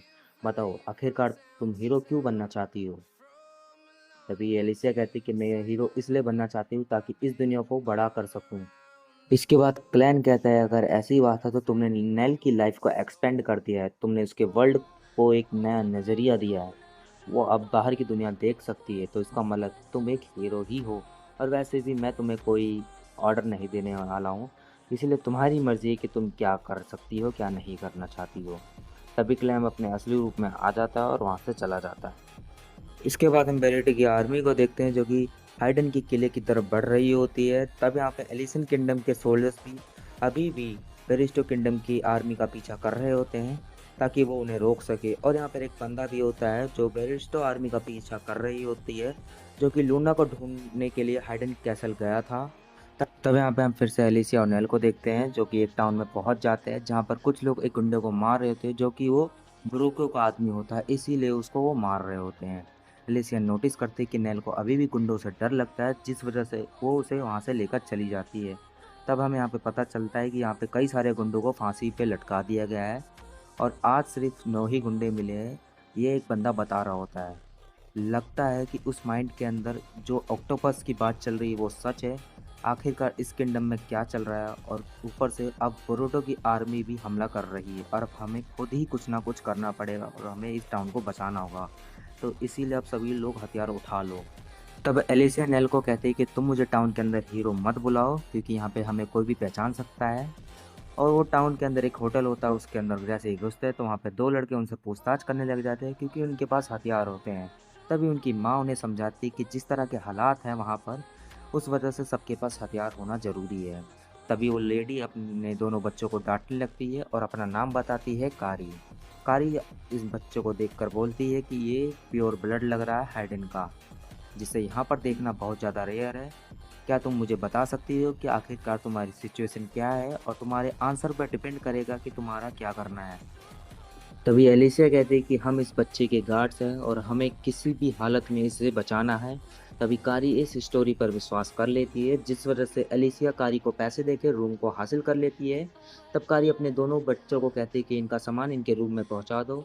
और जैसे ही वो नेल का सामान उठाते हैं, उन्हें एहसास होता है कि वह कितना ज़्यादा भारी है, और वो दोनों मिलकर बड़ी मुश्किल से उस सामान को उनके रूम पर पहुंचा देते हैं। तब नेल और एलिसा रूम में आराम करने लगते हैं। तभी एक इंसेक्ट उनकी खिड़की से देखने लगता है, और हमें पता चलता है कि ये इंसेक्ट बेरिटो के विजार्ड मैनार्ड का होता है, जो कि नूला को ढूंढ रहा होता है। और मैनार्ड उसको ढूंढ चुका है और वो अपने साथियों के साथ वहाँ पर आ चुका है। तभी नेल और एलिसिया लूना के पहले दांत को देखकर खुश हो रहे होते हैं, और कारी उन्हें खाने के लिए आ जाती है। तो एलिसिया खाने लेने नीचे जाती है, जहाँ पर सभी लोग क्लेविटीज़ और हीरोज़ की लड़ाई के बारे में बात कर रहे होते हैं और हीरोज़ की बुराई कर रहे होते हैं, क्योंकि वो लोग क्लेविटीज़ को नहीं हरा पाए होते हैं, जिस वजह से हेडन का हाल पूरी तरीके से ख़राब हो चुका होता है। जिस वजह से यहाँ पे एलिसिया को एहसास हो जाता है कि अब हीरोज़ की यहाँ पे कोई इज्जत नहीं रही। तभी एलिसिया अपने रूम में वापस जाने लग जाती है, और तभी उसे कुछ महसूस होता है, और खिड़की में से एक चीज़ अंदर आ जाती है, जिसे एक बंदा टच करता है, और वैसे ही वो चीज़ बड़ी हो जाती है और एक इंसेक्ट होता है जिसे मैनार्ड ने भेजा है। और मैनार्ड भी वहाँ पर होता है और बताता है कि ये कोई आम इंसेक्ट नहीं, बल्कि ये लोग डीमंस के साथ रहते हैं, जिस वजह से डीमंस की तरह ही ताकतवर हैं। तो इसीलिए मैं सबको यही सलाह दूंगा कि सब यहीं पे रहो और कोई हिलने की कोशिश ना करे, क्योंकि अगर कोई ऐसा करता है तो वो मेरे बिना ऑर्डर के ही उसे ख़त्म कर देगा। तभी एलिशिया अपनी तलवार को बाहर निकालने लगती है, पर वो देखती है कि मेरी तलवार तो रूम में ही है। तब वहाँ पर एक पर्सन वहाँ से भागने की कोशिश करता है, और वो घर के बाहर जैसे ही जाता है, पर बाहर खड़े इंसेक्ट उसे मार देते हैं, और हम देखते हैं कि पूरे टाउन को इंसेक्ट ने चारों तरफ से घेर लिया होता है, ताकि वहाँ से कोई बाहर ना जा सके। तभी कैरी मैनार्ड से पूछती है यहाँ आने का कारण। तभी वो बताता है कि मैं हूँ बेरिस्टो आर्मी का सुप्रीम विज़ार्ड, और मैं यहाँ पे सिर्फ वेरीफाई करने आया हूँ कि जो हाइडन का बच्चा है पर यहाँ पर है, उसके अंदर रॉयल ब्लड है या नहीं। तभी एलिसिया के कमरे में से नेल की चीखने की आवाज़ आने लग जाती है, और हम देखते हैं कि मैनार्ड के साथ एक और विज़ार्ड आई होती है, जिसका नाम नाई होता है, जिसने अपने मैजिक से नेल को पकड़ रखा है। और गाइस ये एपिसोड यहीं पे ख़त्म हो जाता है। हेलो गाइस, आपका स्वागत है क्लेविटीज़ के 7th एपिसोड में। तो चलिए गाइस, बिना किसी देरी के एपिसोड को स्टार्ट करते हैं। एपिसोड स्टार्ट होता है, हम देखते हैं कि मैनार्ड पहुंच चुका है लूना को पकड़ने के लिए, और लूना अपने कमरे में रो रहा होता है क्योंकि नील नाम की एक विज़ार्ड उनके कमरे में आ जाती है, जिससे नेल पूछती है कि आखिरकार तुम कौन हो और तुम यहाँ पे 2nd फ्लोर पे कैसे आई, क्या तुम ब्लड आर्मी से हो। तो नील कहती है कि हाँ, मैं ब्लड आर्मी से हूँ, मैं बहुत ज़्यादा ताकतवर विज़ार्ड हूँ, और मैं 2nd फ्लोर पर उड़कर आई हूँ, और मैं अपनी पावर की मदद से किसी भी आयरन से बनी हुई चीज़ को अट्रैक्ट और रिपल कर सकती हूँ, जिसका मतलब जैसे कि एक कुल्हाड़ी है, इस कुल्हाड़ी को मैं रिपल करके मैं उड़ भी सकती हूँ। इसके बाद नीला उसको एक दवाई खिलाने लग जाती है, जिससे उसको पता चल जाएगा कि इसके अंदर कोई मैजिकल टैलेंट है या नहीं। अगर इसके अंदर मैजिकल टैलेंट हुआ तो इसकी आइज़ का कलर चेंज हो जाएगा, और अगर इसके अंदर मैजिकल टैलेंट नहीं हुआ तो इसकी मौत भी हो सकती है। जिसको सुनने के बाद नेल चिल्लाने लग जाती है और ज़ोर ज़ोर से चीखने लग जाती है। जिसको सुनने के बाद एलिसा उस रूम की तरफ भागती है, लेकिन मैनार्ड अपने इंसेक्ट से इसके ऊपर हमला कर देता है। और मैनार्ड कहता है कि हेडन के बच्चे के साथ एक स्वॉर्डमैन, मुझे नहीं पता आखिरकार तुम कौन हो, लेकिन अब तुम्हारा वक्त आ चुका है, अब तुम्हें मरना ही होगा। और यहाँ दूसरी तरफ नेल भी अपने ऊपर से उस आयरन रोड को हटाने की कोशिश कर रही थी। तभी नेल कहती है कि तुम्हारी कोशिश बिल्कुल बेकार है, क्योंकि मेरी ताकत तुम्हारी ताकत से बहुत बड़ी है, और मैं बहुत ज़्यादा पावरफुल हूँ। ये सुनते ही नेल को गुस्सा आ जाता है और उस आयरन रोड को उठा के बाहर फेंक देती है। इसके बाद यहाँ पे एलिसिया भी उस इंसेक्ट को मार देती है, लात मार के नीचे गिरा देती है। और ये चीज़ देखने का मैनार्ड को एहसास होता है कि ये लड़की की असली ताकत क्या है। तभी एलिसिया रूम में पहुंच जाती है और चीज़ देख के हैरान हो जाती है कि आखिरकार नेल ने इसको कैसे हरा दिया, इसको कैसे उठा के फेंक दिया। वो पूछती है, लेकिन इसको कुछ समझ नहीं आ रहा होता है। तभी एलिसिया कहती है कि हमें यहाँ से जल्दी निकलना होगा, और वो दोनों वहाँ से छलांग लगा देते हैं, लेकिन आसपास बहुत सारे इंसेक्ट्स होते हैं और एलिसिया उनको मार भी देती है। और इसके बाद ये सब बाहर चले जाते हैं। तभी यहाँ पे नेल इनके ऊपर अटैक करने जाती है, लेकिन बीच में बग्स आ जाते हैं, और वो सोचने लग जाती है कि आखिरकार इस लड़की के अंदर इतनी ज़्यादा ताकत आई कैसे। इसके बाद एलिसिया और नेल दोनों जंगल में पहुंच जाते हैं, लेकिन यहाँ बहुत सारे इंसेक्ट ने टाउन को पूरी तरीके से घेर रखा होता है। तभी एलिसिया कहती है कि हमें यहाँ पे छुपना होगा, कोई छुपने की जगह ढूंढनी होगी जब तक क्लैन नहीं आ जाता है, क्योंकि तब तक हम नहीं लड़ सकते हैं। इसके बाद ये दोनों छुपने की जगह ढूंढने चले जाते हैं। तभी मैनार्ड यहाँ पे नीला से पूछता है क्या तुमने उस बच्चे का टेस्ट करा था। तभी नीला कहती कि उस स्ट्रॉन्ग लड़की बीच में आ गई थी इसलिए मैं उसका टेस्ट नहीं कर पाई थी। तभी मैनार्ड कहता है कि हम दोनों ने उन दोनों लड़कियों को अंडर एस्टिमेट करा, और वो लड़की जिसके पास तलवार थी और आई पैच था, मुझे पूरा यकीन है कि वो एलिशिया ही थी, क्योंकि उसके फादर को जब ट्रेल ने मारा था तब मैं वहीं पर था। और वो इस बच्चे के साथ आखिरकार क्या ही कर रही होगी। इसका मतलब ये कंफर्म होता है कि वो वही है। और आप बहुत ज़्यादा मज़ा आने वाला है, क्योंकि मैं इन सबको तड़पा तड़पा के मारूंगा।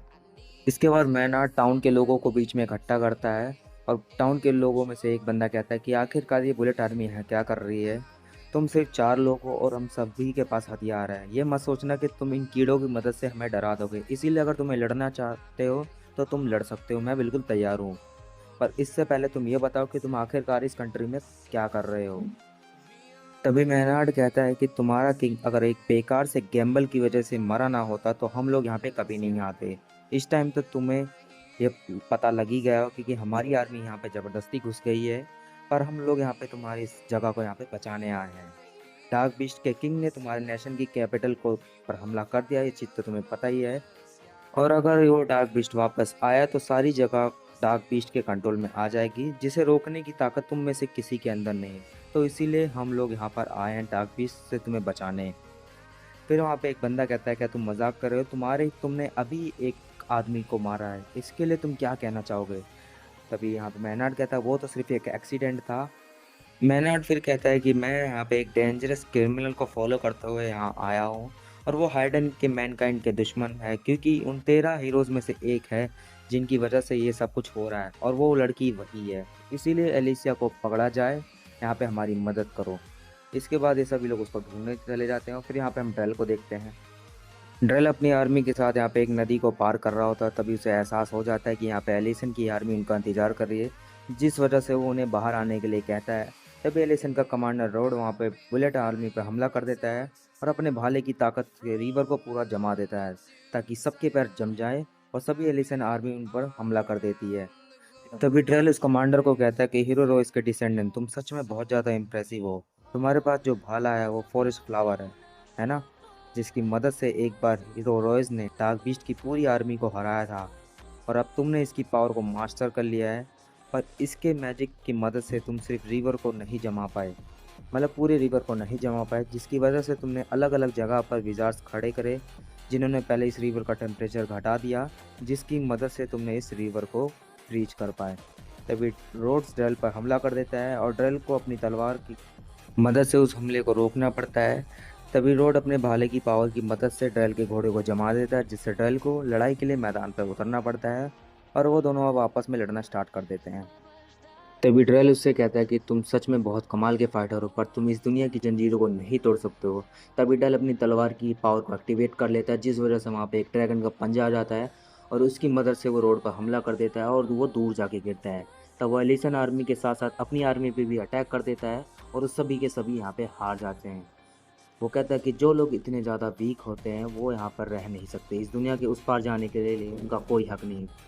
तभी यहाँ पे रोड कहता है कि दुनिया के उस पार और साथ में आखिरकार किन जंजीरों की बात कर रहे हो तुम, आखिरकार तुम क्या करना चाहते हो। तभी यहाँ पे ड्रेल कहता है कि मैं हीरोज़ के उन लेजेंड को डिस्ट्रॉय करना चाहता हूँ, क्योंकि वो कभी पूरी होने वाली नहीं है। इसी लेजेंड की वजह से हम अपने उस अपोनेंट को हराने की कोशिश करते रहते हैं, जिसे हम कभी हरा नहीं सकते हैं। तुम्हारे ग्रेट ग्रैंडफादर और मेरे पुराने दोस्त भी इसी लेजेंड पर भरोसा करते थे, पर फिर भी वो हार गए, तो इसीलिए मैं उस चीज़ को चेंज करने आया हूँ। तभी ड्रेल वहाँ से चला जाने लगता है, और तभी यहाँ पे क्लेविटीज़ की एंट्री हो जाती है, जिसकी दहाड़ से यहाँ पे सभी लोग डर जाते हैं। तब क्लेविटीज़ कहता है क्या तुम हो ड्रेल। तब ड्रेल कहता है कि हाँ सही कहा, आखिरकार साथ के लॉर्ड को मेरे से क्या काम है। तभी यहाँ पे क्लेविटीज़ कहता है कि मेरा तुमसे बस एक ही क्वेश्चन है, जिस मैजिक को तुम यूज़ कर रहे हो वो कहाँ से आया। मैंने सुना है कि कई ह्यूमंस और डार्क बीस्ट के बच्चों को चुराया जा रहा है, और इसका लेना देना इस मैजिक से है जो तुम यूज़ कर रहे हो। तब ड्रेल कहता है क्या तुम मुझसे सिर्फ यही पूछने आए हो, मुझे तो लगा था डार्क बीस्ट के पास और भी काम होंगे। तभी क्लेविटीज़ कहता है एक लॉर्ड को अपनी टेरेटरी में हुई घुसपैठ पर नज़र रखनी पड़ती है, और कोई मेरी टेरेटरी को नुकसान पहुंचाएगा तो इस नेशन की किंग की तरह मेरे हाथों वो सारे किंग मारे जाएंगे, और यही लॉ है। तभी ड्रेल कहता है आखिरकार किसने इस लॉ को बनाया है। तभी क्लेविटीज अपनी ताकत से सबको उड़ाने लग जाता है, और ड्रेल अपनी तलवार की ताकत का इस्तेमाल करने लगता है, वैसे ही क्लेविटीज अपनी पूंछ को उसके आर पार कर देता है, उसके पेट में घुसा देता है, जिसकी वजह से ड्रेल हंसने लगता है और कहता है मुझे लगा ही था कि तुम वापस ज़रूर आओगे और इसी वजह से मैंने अपने स्पेल्स बनाई थी ताकि मैं तुम्हें यहाँ पे सील कर सकूँ। तो इसीलिए अब ये secret spell prison of the floods में कैद हो जाओगे। तब ड्रेल अपनी बॉडी को सेक्रीफाइस कर देता है और क्लेविटीज को एक बहुत से बड़े ब्लड के गोले में कैद कर देता है। मतलब कि गाइस, ड्रेल ने अपनी बॉडी का सेक्रीफाइस करके अपने खून की मदद से उसे सील कर दिया है। तभी ड्रेल अपनी तलवार की मदद से दोबारा से जिंदा हो जाता है, क्योंकि उसकी तलवार और वो दोनों एक हो चुके हैं। तभी ड्रेल कहता है एक डार्क बीस्ट का लॉर्ड भी अब मुझे नहीं हरा सकता है, अब तुम इसमें से आसानी से बाहर नहीं निकल सकते क्लेविटीज, तो अब धीरे धीरे तुम मर जाओगे। इसके बाद ट्रेल अपनी आर्मी के साथ आगे बढ़ने लगता है और यहाँ पे एलिसिया और नेल भी छुपने की जगह ढूंढ रहे होते हैं, पर उन्हें थोड़ा सा अजीब लगता है। फिर इसके बाद ये एपिसोड यहीं पे ख़त्म हो जाता है। हेलो गाइस, आपका स्वागत है क्लेविटीज के 8th एपिसोड में। तो चलिए गाइस, बिना किसी देरी के एपिसोड को स्टार्ट करते हैं। एपिसोड स्टार्ट होता है और हम देखते हैं गांव वाले ने वो जगह ढूंढ ली होती है जहाँ पे एलिसिया और नेल छुपे हुए होते हैं, और वो कहते हैं कि हम इस जगह को बचपन से जानते हैं, तो तुम इस जगह हमसे नहीं छुप सकती हो, और तुमने डीमन किंग को चैलेंज किया और उसी वजह से ये सब कुछ हो रहा है, तो इसीलिए आप बाहर आओ और अपने किए की सज़ा भुगतो। तब वह सभी लोग हीरोज़ की बेइज्जती करने लगते हैं। नेल एलिशिया को कहती कि मैं तुम पर पूरा विश्वास करती हूँ क्योंकि तुमने मेरी जान बचाई है। तभी एलिशिया को वहाँ से निकलने का रास्ता दिखाई नहीं दे रहा होता है, तो तभी एक बंदा उस घर को जलाने लगता है, लेकिन तभी उसके पेरेंट्स आके उसे रोक देते हैं और कहते हैं कि ये जगह हमारे पूर्वजों ने बनाई है, तो आखिरकार तुम्हारी हिम्मत कैसी हुई इस जगह को जलाने के बारे में, और सोचना भी कैसे। आखिरकार हम लोग बाहर वालों का हुक्म क्यों माने, हीरोज़ को हम उनके हवाले क्यों करें। ये हम पर डिपेंड करता है कि हम किंगडम और टाउन के साथ क्या करें और क्या ना करें। चलो अब पीछे हटो, इसे मैं संभालता हूँ। अब वो एलिसिया से कहते हैं कि हीरो, इस जगह के लीडर मैं मार्क हूँ और मैं तुमसे कुछ क्वेश्चन पूछना चाहता, तो इसीलिए बाहर आ जाओ। यकीन मानो मैं तुम्हारे साथ कुछ नहीं करूँगा, ना तुम्हारे साथ जो अंदर है उनके साथ कुछ नहीं कुछ करूँगा। तो एलिसिया उसके बात मान के बाहर आ जाती है। इसके बाद वो बंदा उससे पूछता है कि आखिरकार तुम्हारी तलवार कहाँ पर है। एलिशिया कहती है कि वो तलवार खो चुकी है। तभी वो बंदा कहती है क्या तुम सच कह रही है या तुमने उसे बेच दिया है। तभी एलिशिया कहती कि नहीं, क्लेविटी से लड़ते हुए मैं हार गई थी, जिस वजह से वो तलवार वहीं रह गई। तो फिर वो बंदा कहता है इसका मतलब ये सच है कि तुम उसके साथ लड़ाई करके हार गए। तो एलिशिया कहते हैं तुम बिल्कुल ठीक कर रहे हो, मैं इसके लिए माफ़ी मांगती हूँ क्योंकि मैं हार गई। तभी वो बंदा कहता है इसकी कोई ज़रूरत नहीं है, अगर तुमने तलवार बेचकर यहाँ पर आकर छुपी होती तो मैं तुम्हें नहीं छोड़ता, लेकिन तुम हारी हो तो इससे मेरा कोई लेना देना नहीं है। तभी वो बंदा कहता है कि सदियों से हीरोज़ को भेजा जा रहा है ताकि वो क्लेविटीज़ के साथ लड़ सके, पर तुम्हें लगता है क्या ये सही है? क्या हम सच में इतने सारे लोगों को सेक्रीफाइस करना चाहिए? तुम बताओ, तुमने तो उस माउंटेन के पार देखा है या नहीं देखा है? तो तुम्हें क्या लगता है कि वो हमारा गोल होना चाहिए? क्या हमें सच में दुनिया को बढ़ाने की डिमांड करनी चाहिए, इसके लिए लड़ना चाहिए? तो एलिसिया क्लेविटीज़ के साथ लड़ी हुई चीज़ को याद करती है, और जहाँ क्लेविटीज़ ने उसे आसमान में फेंक दिया था, उसने सब कुछ देखा था, दुनिया कितनी बड़ी और कितनी प्यारी है, वो सारी चीज़ें इन्हें बताती है। फिर एलिसिया कहती कि मैं एक फेयर चैलेंजर हूँ, तो मुझे ये कहने का बिल्कुल भी हक नहीं है, पर अगर हम लोग यहीं जीते रहेंगे तो हमें कभी नहीं पता चलेगा कि उस तरफ क्या है। तो इसीलिए मैं यही कहना चाहूँगी कि हमें दुनिया को बड़ा करने की लड़ाई ज़रूर लड़नी चाहिए। अगर हम लोग बिना डरे नहीं बढ़ेंगे तो हमें कुछ भी पता नहीं चलेगा, जीने का हक ही खो देंगे हम। ये बातें उसने सिखाई है मुझे जिसने सबसे बुरा व्यवहार मेरे साथ किया है, और अगर जिस उससे मिली ना होती तो मैं ये कभी नहीं जान पाती कि आखिरकार ये दुनिया कितनी बड़ी है। तो इसीलिए हमें उस माउंटेन के पार ज़रूर जाना चाहिए, और हीरोज़ ने बहुत सारे सेक्रीफाइस करे हैं और मैं उनके सेक्रीफाइस को व्यर्थ नहीं जाने दूंगी। तो इसीलिए मैं इस रीजन को किसी न किसी तरीके से मिलियंस में बड़ा कर दूंगी। तभी वो बंदा कहता है लगता है इस बार किंग ने सही पर्सन को चुना है, तो इसीलिए तुम अब आज़ाद हो हीरो। फिर वो बंदा ये भी कहता है कि हाँ, नए किंग को भी अपने आप को साबित करना ही होगा, और यहाँ पे सबको पता चल जाता है कि नया किंग कौन है, लूना है। पर तभी वहाँ पे मेनार्ड अपने इंसेक्ट्स के साथ आ जाता है और मार्क पर हमला कर देता है, जिस वजह से एलेसिया मेनार्ड के इंसेक्ट को काट देती है। पर तभी वहाँ पर और भी बग्स आ जाते हैं, जिस वजह से एलिया सभी को कैबिन के अंदर जाने के लिए कहती है, मतलब जो घर बना है उसके अंदर जाने के लिए कहती है, और दरवाजे को बंद कर लेते हैं। तब एलिसिया उन बग्स को मारना स्टार्ट कर देती है। तभी वो मेनार्ड कहता है कि एक हीरो के अलावा इतने सारे बग्स को कोई नहीं मार सकता है, तुम्हारी सच में अपने आप को सेक्रीफाइस करने की इच्छा बहुत अच्छी है, पर आखिर तुम किसे बचा रही हो। तब हम देखते हैं एलिसा के शरीर पे बहुत सारी छोटी छोटी चींटियाँ चढ़ने लग जाती हैं और उसे एक स्पाइडर ने भी काट लिया होता है, जिस वजह से एलिसा के अंदर पॉइजन फ्लो करने लग जाता है, क्योंकि मैनार्ड के सारे बक्स के अंदर जहर होता है। तभी मैनार्ड कहता है, मैंने हमेशा हीरो से नफरत की है, पहले मैं उनसे बहुत प्यार करता था पर बाद में उनसे नफरत हो गई, क्योंकि जब हीरोज़ की सबसे ज़्यादा ज़रूरत होती थी तब वो नहीं आते थे। हीरोज़ से अच्छा तो वो नेबर्स हैं जो बुरे टाइम में आपका साथ देते हैं। हीरोज़ तो बस सजावट के लिए होते हैं, क्योंकि वो लोग कुछ नहीं बचा सकते हैं। असली प्रोटेक्टर तो जनरल ड्रेल हैं, जिन्हें हीरो से नफरत है। तभी मेनर्ड फिर से एलिसा के ऊपर अपने बक्स से हमला कर देता है और एलिसा एक एक करके उन सभी को काटना स्टार्ट कर देती है। तभी एलिसा के मैजिक ब्लड में से क्लेविटीज बाहर आता है और एलिसा को कहता है कि सब कुछ जल्दी ख़त्म करो। तभी पॉइजन की वजह से एलिसा की स्पीड बहुत ज़्यादा स्लो हो चुकी होती है और केविन्स के अंदर भी बहुत सारे बक्स घुसना स्टार्ट हो जाते हैं। तभी माँ की वाई सभी को केविन्स के छोटे छोटे होल्स को बंद करने के लिए कहती है ताकि बक्स अंदर ना आ सके, और साथ ही साथ उन्हें सभी लूना को बचाने के लिए भी कहती है। तभी वो सभी लोग केबिन्स के अंदर होल्स को बंद करने लग जाते हैं और यहाँ एलिशा के लिए भी बक्स के साथ लड़ना बहुत ज़्यादा मुश्किल हो रहा होता है, क्योंकि इसके अंदर जो पॉइजन फ्लो हो रहा है उसकी वजह से वो लड़ नहीं पा रही है। तभी मैनार्ड कहता है, क्या तुम्हें सच में लगता है कि तुम्हारी इस पावर से तुम दुनिया को बचा सकती हो? इसीलिए मुझे हीरोज़ झूठे लगते हैं। तभी मैनार्ड अपने एक स्कॉर्पियन को बाहर बुला लेता है और एलिसिया पर हमला कर देता है, जिससे वो पानी में गिर जाती है। तभी क्लेविटीज बाहर आके कहता है, तो इसका मतलब पॉइजन तुम्हारे ब्लड में इफ़ेक्ट कर रहा है, तो इसी वजह से शायद तुम्हारा मूवमेंट बहुत ज़्यादा कम हो चुका है। वैसे तो ये पॉइजन ब्लड में को डिस्ट्रॉय नहीं कर सकता है, पर तुम्हारी हीलिंग को ये रोक सकता है, जिसका मतलब तुम इमॉर्टल नहीं हो। तब यहाँ पे केबिन के ऊपर बहुत सारे लार्वास हमला कर देते हैं, जो धीरे धीरे उस केबिन को खाना स्टार्ट कर देते हैं और पूरे फॉरेस्ट में भी ये लार्वास फैल चुके होते हैं, जो कि फॉरेस्ट को धीरे धीरे खाकर ख़त्म कर रहे होते हैं। तब हम उस लड़की को देखते हैं जो मैनार्ड के साथ आई होती है और वो टाउन में ही होती है अभी, और टाउन के लोग उससे पूछ रहे होते हैं कि आखिरकार तुम मैनार्ड के साथ क्यों नहीं गई। तभी वो लड़की कहती है कि तुम पागल हो, मैं इसीलिए वहाँ पर नहीं गई क्योंकि मैं मरना नहीं चाहती, क्योंकि वो जो विजार्ड है ना वो सीरियस होता है तो उसके आसपास की चीज़ को वो ख़त्म कर देता है और वो तब तक रुकेगा नहीं। वो पर्सन फॉल आउट आर्मी का सबसे ताकतवर विजार्ड है, मतलब बुलेट आर्मी का। तब यहाँ पे मैनार्ड कहता है, क्या तुम्हें चीखें सुनाई दे रही है जो फॉरेस्ट से आ रही है? ये बहुत बड़े लार्वाज है जो सेंचुरी में एक बार ही जन्म लेते हैं और सब कुछ तबाह कर देते हैं, जिस वजह से हर 100 साल में एक जगह का साइकिल चेंज हो जाता है।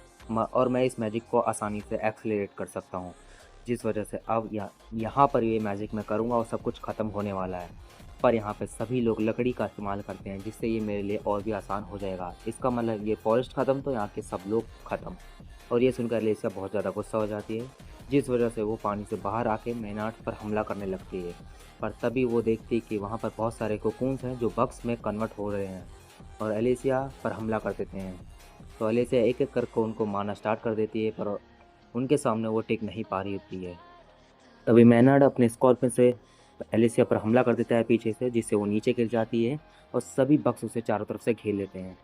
तभी यहाँ पे क्लेविटी हीरो की तलवार बाहर निकाल लेता है और एलिसिया को कहता है कि चलो मैं एक बात तुम्हें बताता हूँ सर्वेंट, इस दुनिया की सारी लिविंग क्रिएचर्स पानी से बने होते हैं और हमें ये इंसेक्ट पर भी लागू अप्लाई होता है, क्योंकि वो भी पानी से ही बने होते हैं। तो इसीलिए इन सारे इंसेक्ट को रिवर समझो और इस तलवार को पानी की काटने की ताकत रखती है, तो इसको तलवार ही समझना।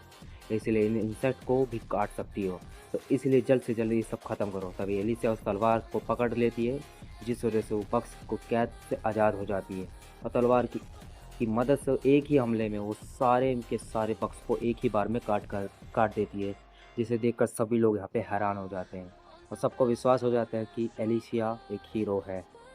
और मैनार्ड ये सब चीज़ देख के हैरान हो जाता है कि क्या देख लिया मैंने। वो सरेंडर नहीं कर रहा होता है, लेकिन तभी यहाँ पे एलिशिया उसको बेहोश कर देती है। तभी एलिशिया भी नीचे गिरने वाली होती है थकान की वजह से, लेकिन क्लैन आकर उसे पकड़ लेता है। तब यहाँ पे नेल आ जाती है और कहती है कि मास्टर आप वापस आ गए। तभी क्लैन कहता है कि सिचुएशन बदल चुकी है, तो इसीलिए मुझे यहाँ पर एलिशिया को ढूंढते हुए यहाँ आना पड़ा। फिर यहाँ पे एलिशिया कहती है, आखिर किस सिचुएशन के बारे में तुम बात कर रहे हो? क्या तुमने ड्रेल को हराया? तभी क्लैन कहता है कि ड्रेल ही तो प्रॉब्लम है, क्योंकि ऐसा लग रहा है कि उसका कोई साथ दे रहा है और वो डीमन किंग ही है, वही तो सपोर्ट कर रहा है उसको। और तभी एपिसोड पे ख़त्म हो जाता है।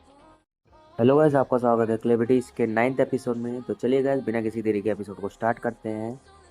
तब यहाँ पे हम लूना की माँ को देखते हैं, जो कि सभी लोगों की एजुकेशन में मदद कर रही होती है उसको इस बात पर पूरा यकीन होता है कि उसका बेटा अभी भी जिंदा है। तब एक दादी माँ कहती है कि मुझे पता है कि तुम्हें कैसा फील हो रहा है, पर किंग के बाद आप ही हैं जो इस किंगडम पर राज कर सकती हैं, तो इसीलिए आपको कहीं सेफ जगह पर होना चाहिए।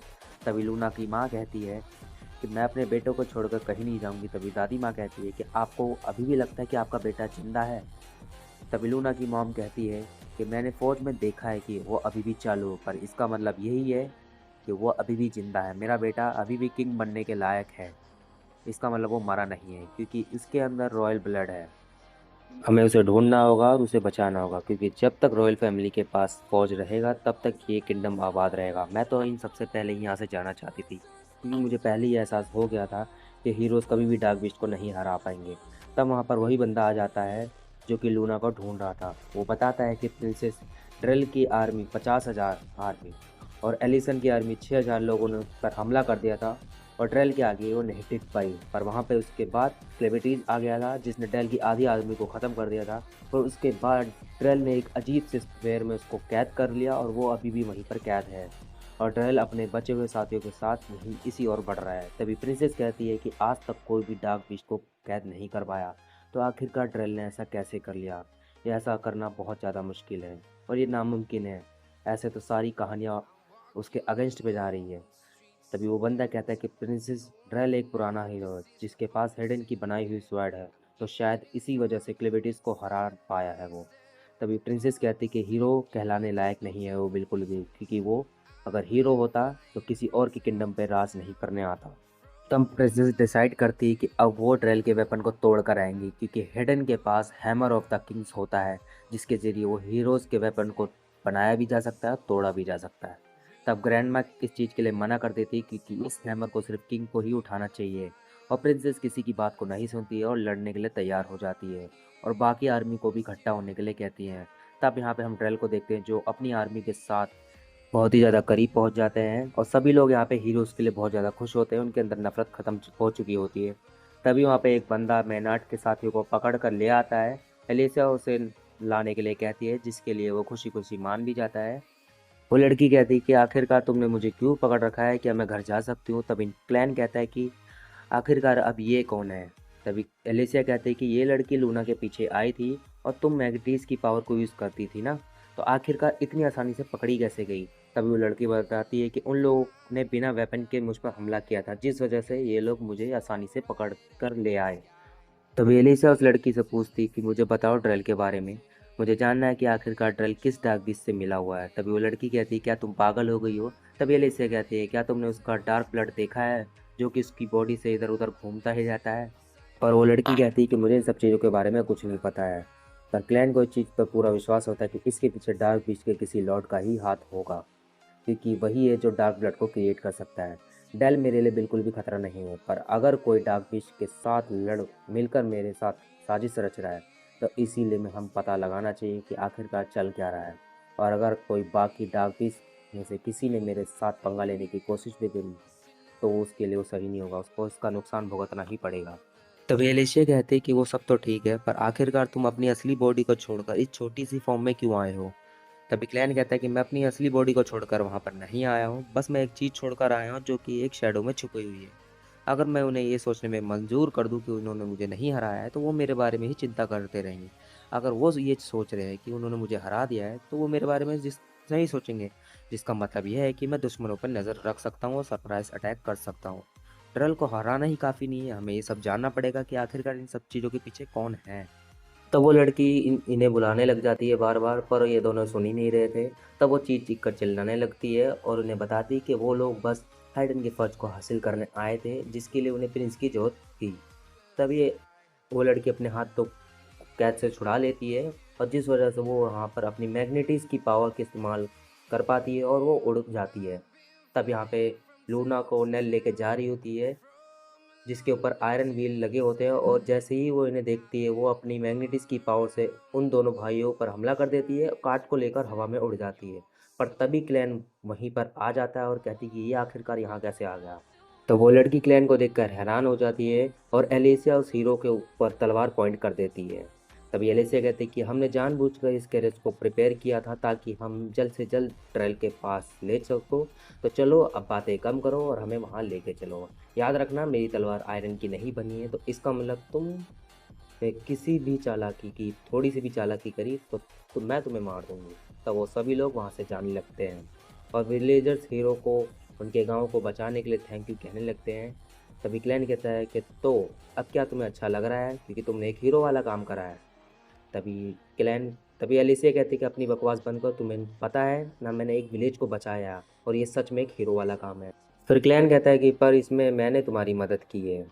तभी नेल कहती कि मैं बहुत ज़्यादा इम्प्रेस हो गई हूँ क्योंकि आप वैसे ही हीरो हैं जैसी मैंने कहानियों में सुना था, और ऊपर से मैं बहुत ज़्यादा सरप्राइज हूँ कि लूना एक प्रिंस है। क्या मैं मेरी जैसी पर्सन इसको टच भी कर सकती है? क्लैन कहता है कि आखिरकार तुम इसे टच क्यों नहीं करना चाहिए। तभी वो लड़की कहती है नेल कहती है कि मैं एक कॉर्नर हूँ जिस वजह से मैं इस प्रिंस को छूने का भी हक नहीं रखती हूँ, तो आखिरकार तब मैं क्या करूँगी जब इसकी माँ से मिलूंगी। तभी क्लैन कहता है कि तुम्हारे सोशल स्टेटस से ये बिल्कुल डिसाइड नहीं होता है कि तुम कितनी ज़्यादा स्ट्रांग हो, और वैसे भी तुम अब एक नॉर्मल इंसान से कई गुना ज़्यादा ताकतवर हो चुकी, तो इसीलिए अगर लूना की माँ अगर तुम्हें मामूली नौकर समझे तो उसे मार डालना। तभी अलीसे कहती है कि अपनी बकवास बंद करो, हम प्रिंस को ऐसे ही नहीं मार सकते हैं।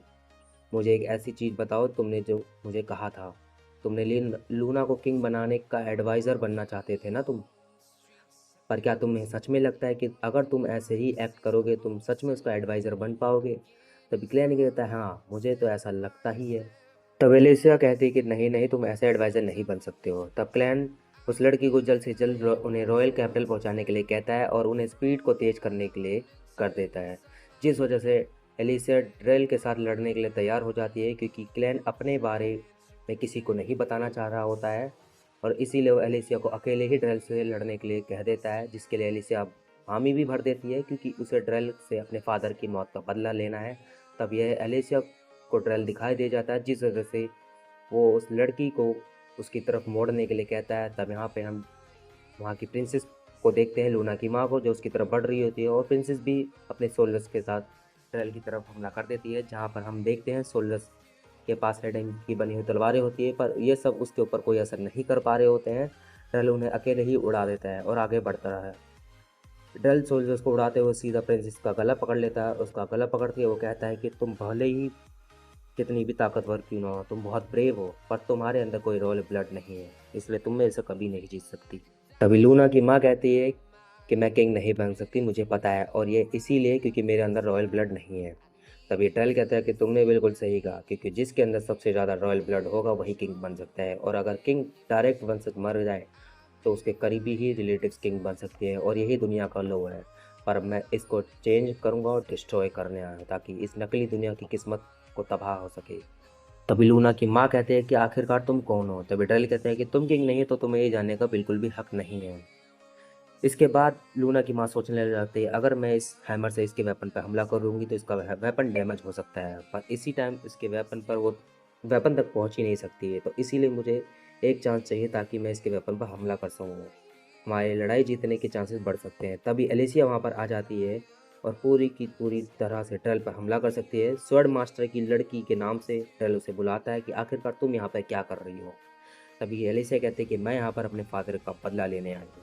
पर एलिसिया और ड्रेल के जैसे ही वेपन टकराते हैं यहाँ पे बहुत बड़ा धमाका हो जाता है और ये दोनों आपस में ही लड़ना स्टार्ट कर देते हैं। तभी ड्रेल कहता है कि एक कमज़ोर डरपोक हीरो यहाँ पे क्या कर रहा है, तुम्हारे यहाँ पे कोई जरूरत नहीं है। तभी एलिसिया कहती है कि एक हीरो तभी आता है जब दुनिया खतरे में होती है, तो इसीलिए इस दुनिया को बचाने आई हूँ। तभी ड्रेल इन दोनों के बीच में लड़ाई स्टार्ट हो जाती है और यहाँ पे नेल को उसकी बहुत ज़्यादा फिक्र हो रही होती है, पर क्लैन को उससे कोई फ़र्क नहीं पड़ रहा होता है क्योंकि वो हिडन की फर्ज की तरफ बढ़ जाता है, क्योंकि उसे पता है कि आखिरकार ड्रेल को क्या चाहिए, उसका प्लान क्या है, आखिरकार उस फर्ज के अंदर ऐसा क्या है, तो इसीलिए वो वहाँ जाकर पता लगाना चाहता है और आखिरकार इन सब चीज़ों के पीछे किस डार्क बीस्ट का हाथ है। तो यहाँ पे हिडन के कुछ सोल्जर उस फर्श की रखवाली कर रहे होते हैं, जिस वजह से उन्हें क्रिप्ट को खाली छोड़ दिया होता है जहाँ पर अभी भी किंग की बॉडी रखी होती है। तब क्लैन नेल को दीवार का एक स्टोन निकालने के लिए कहता है हम, और हमें पता चलता है कि क्लैन ने नेल के अंदर एक डार्क बिस्ट की पावर डाल दी होती है ताकि वो लूना को प्रोटेक्ट कर सके। नेल थोड़ा से ही जोर लगाती है जिस वजह से वो दीवार का एक ब्लॉक बाहर निकल के गिर जाता है और वो सीधा उन सोल्जर्स के ऊपर गिरता है, जिस वजह से वो सोल्जर्स जख्मी हो जाते हैं और उनकी चीखें सुनकर नेल को चिंता होने लगती है, पर क्लैन कहता है उसे समझाता है कि उसका वहम होगा और वो उन सभी सोल्जर्स को अपनी शैडोज़ के अंदर कैद कर लेता है ताकि नेल को कुछ भी पता ना चले। तब वो लोग फर्स्ट के सामने पहुंच जाते हैं। ये वही जगह है जहाँ पर लूना मिला था उसे, मतलब कि क्लैन को गए। तभी क्लैन कहता है कि ये सच है कि एक बच्चा ये चूज़ नहीं कर सकता है कि वो कहाँ पर पैदा होगा, पर उसकी तकदीर इसी बात पर डिसाइड होगी कि वो बच्चा कहाँ पर और कब पैदा हुआ है।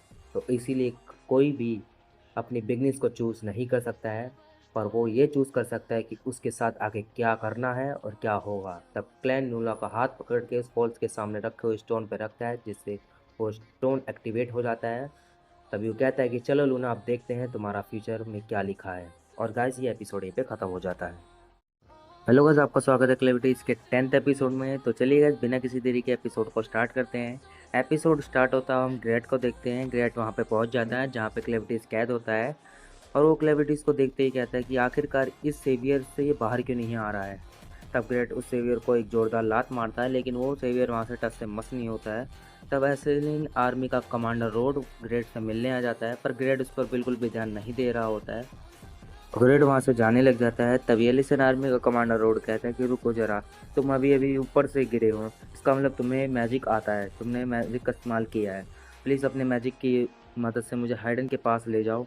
तब ग्रेड कहता है मेरी आंखें बहुत अच्छी है, तो इसीलिए मैंने तुम्हें दूर से ही देख लिया था कि ड्रेल ने तुम्हारा क्या हाल कर दिया था। अगर तुम वहाँ गए तो दोबारा मारे जा सकते हो।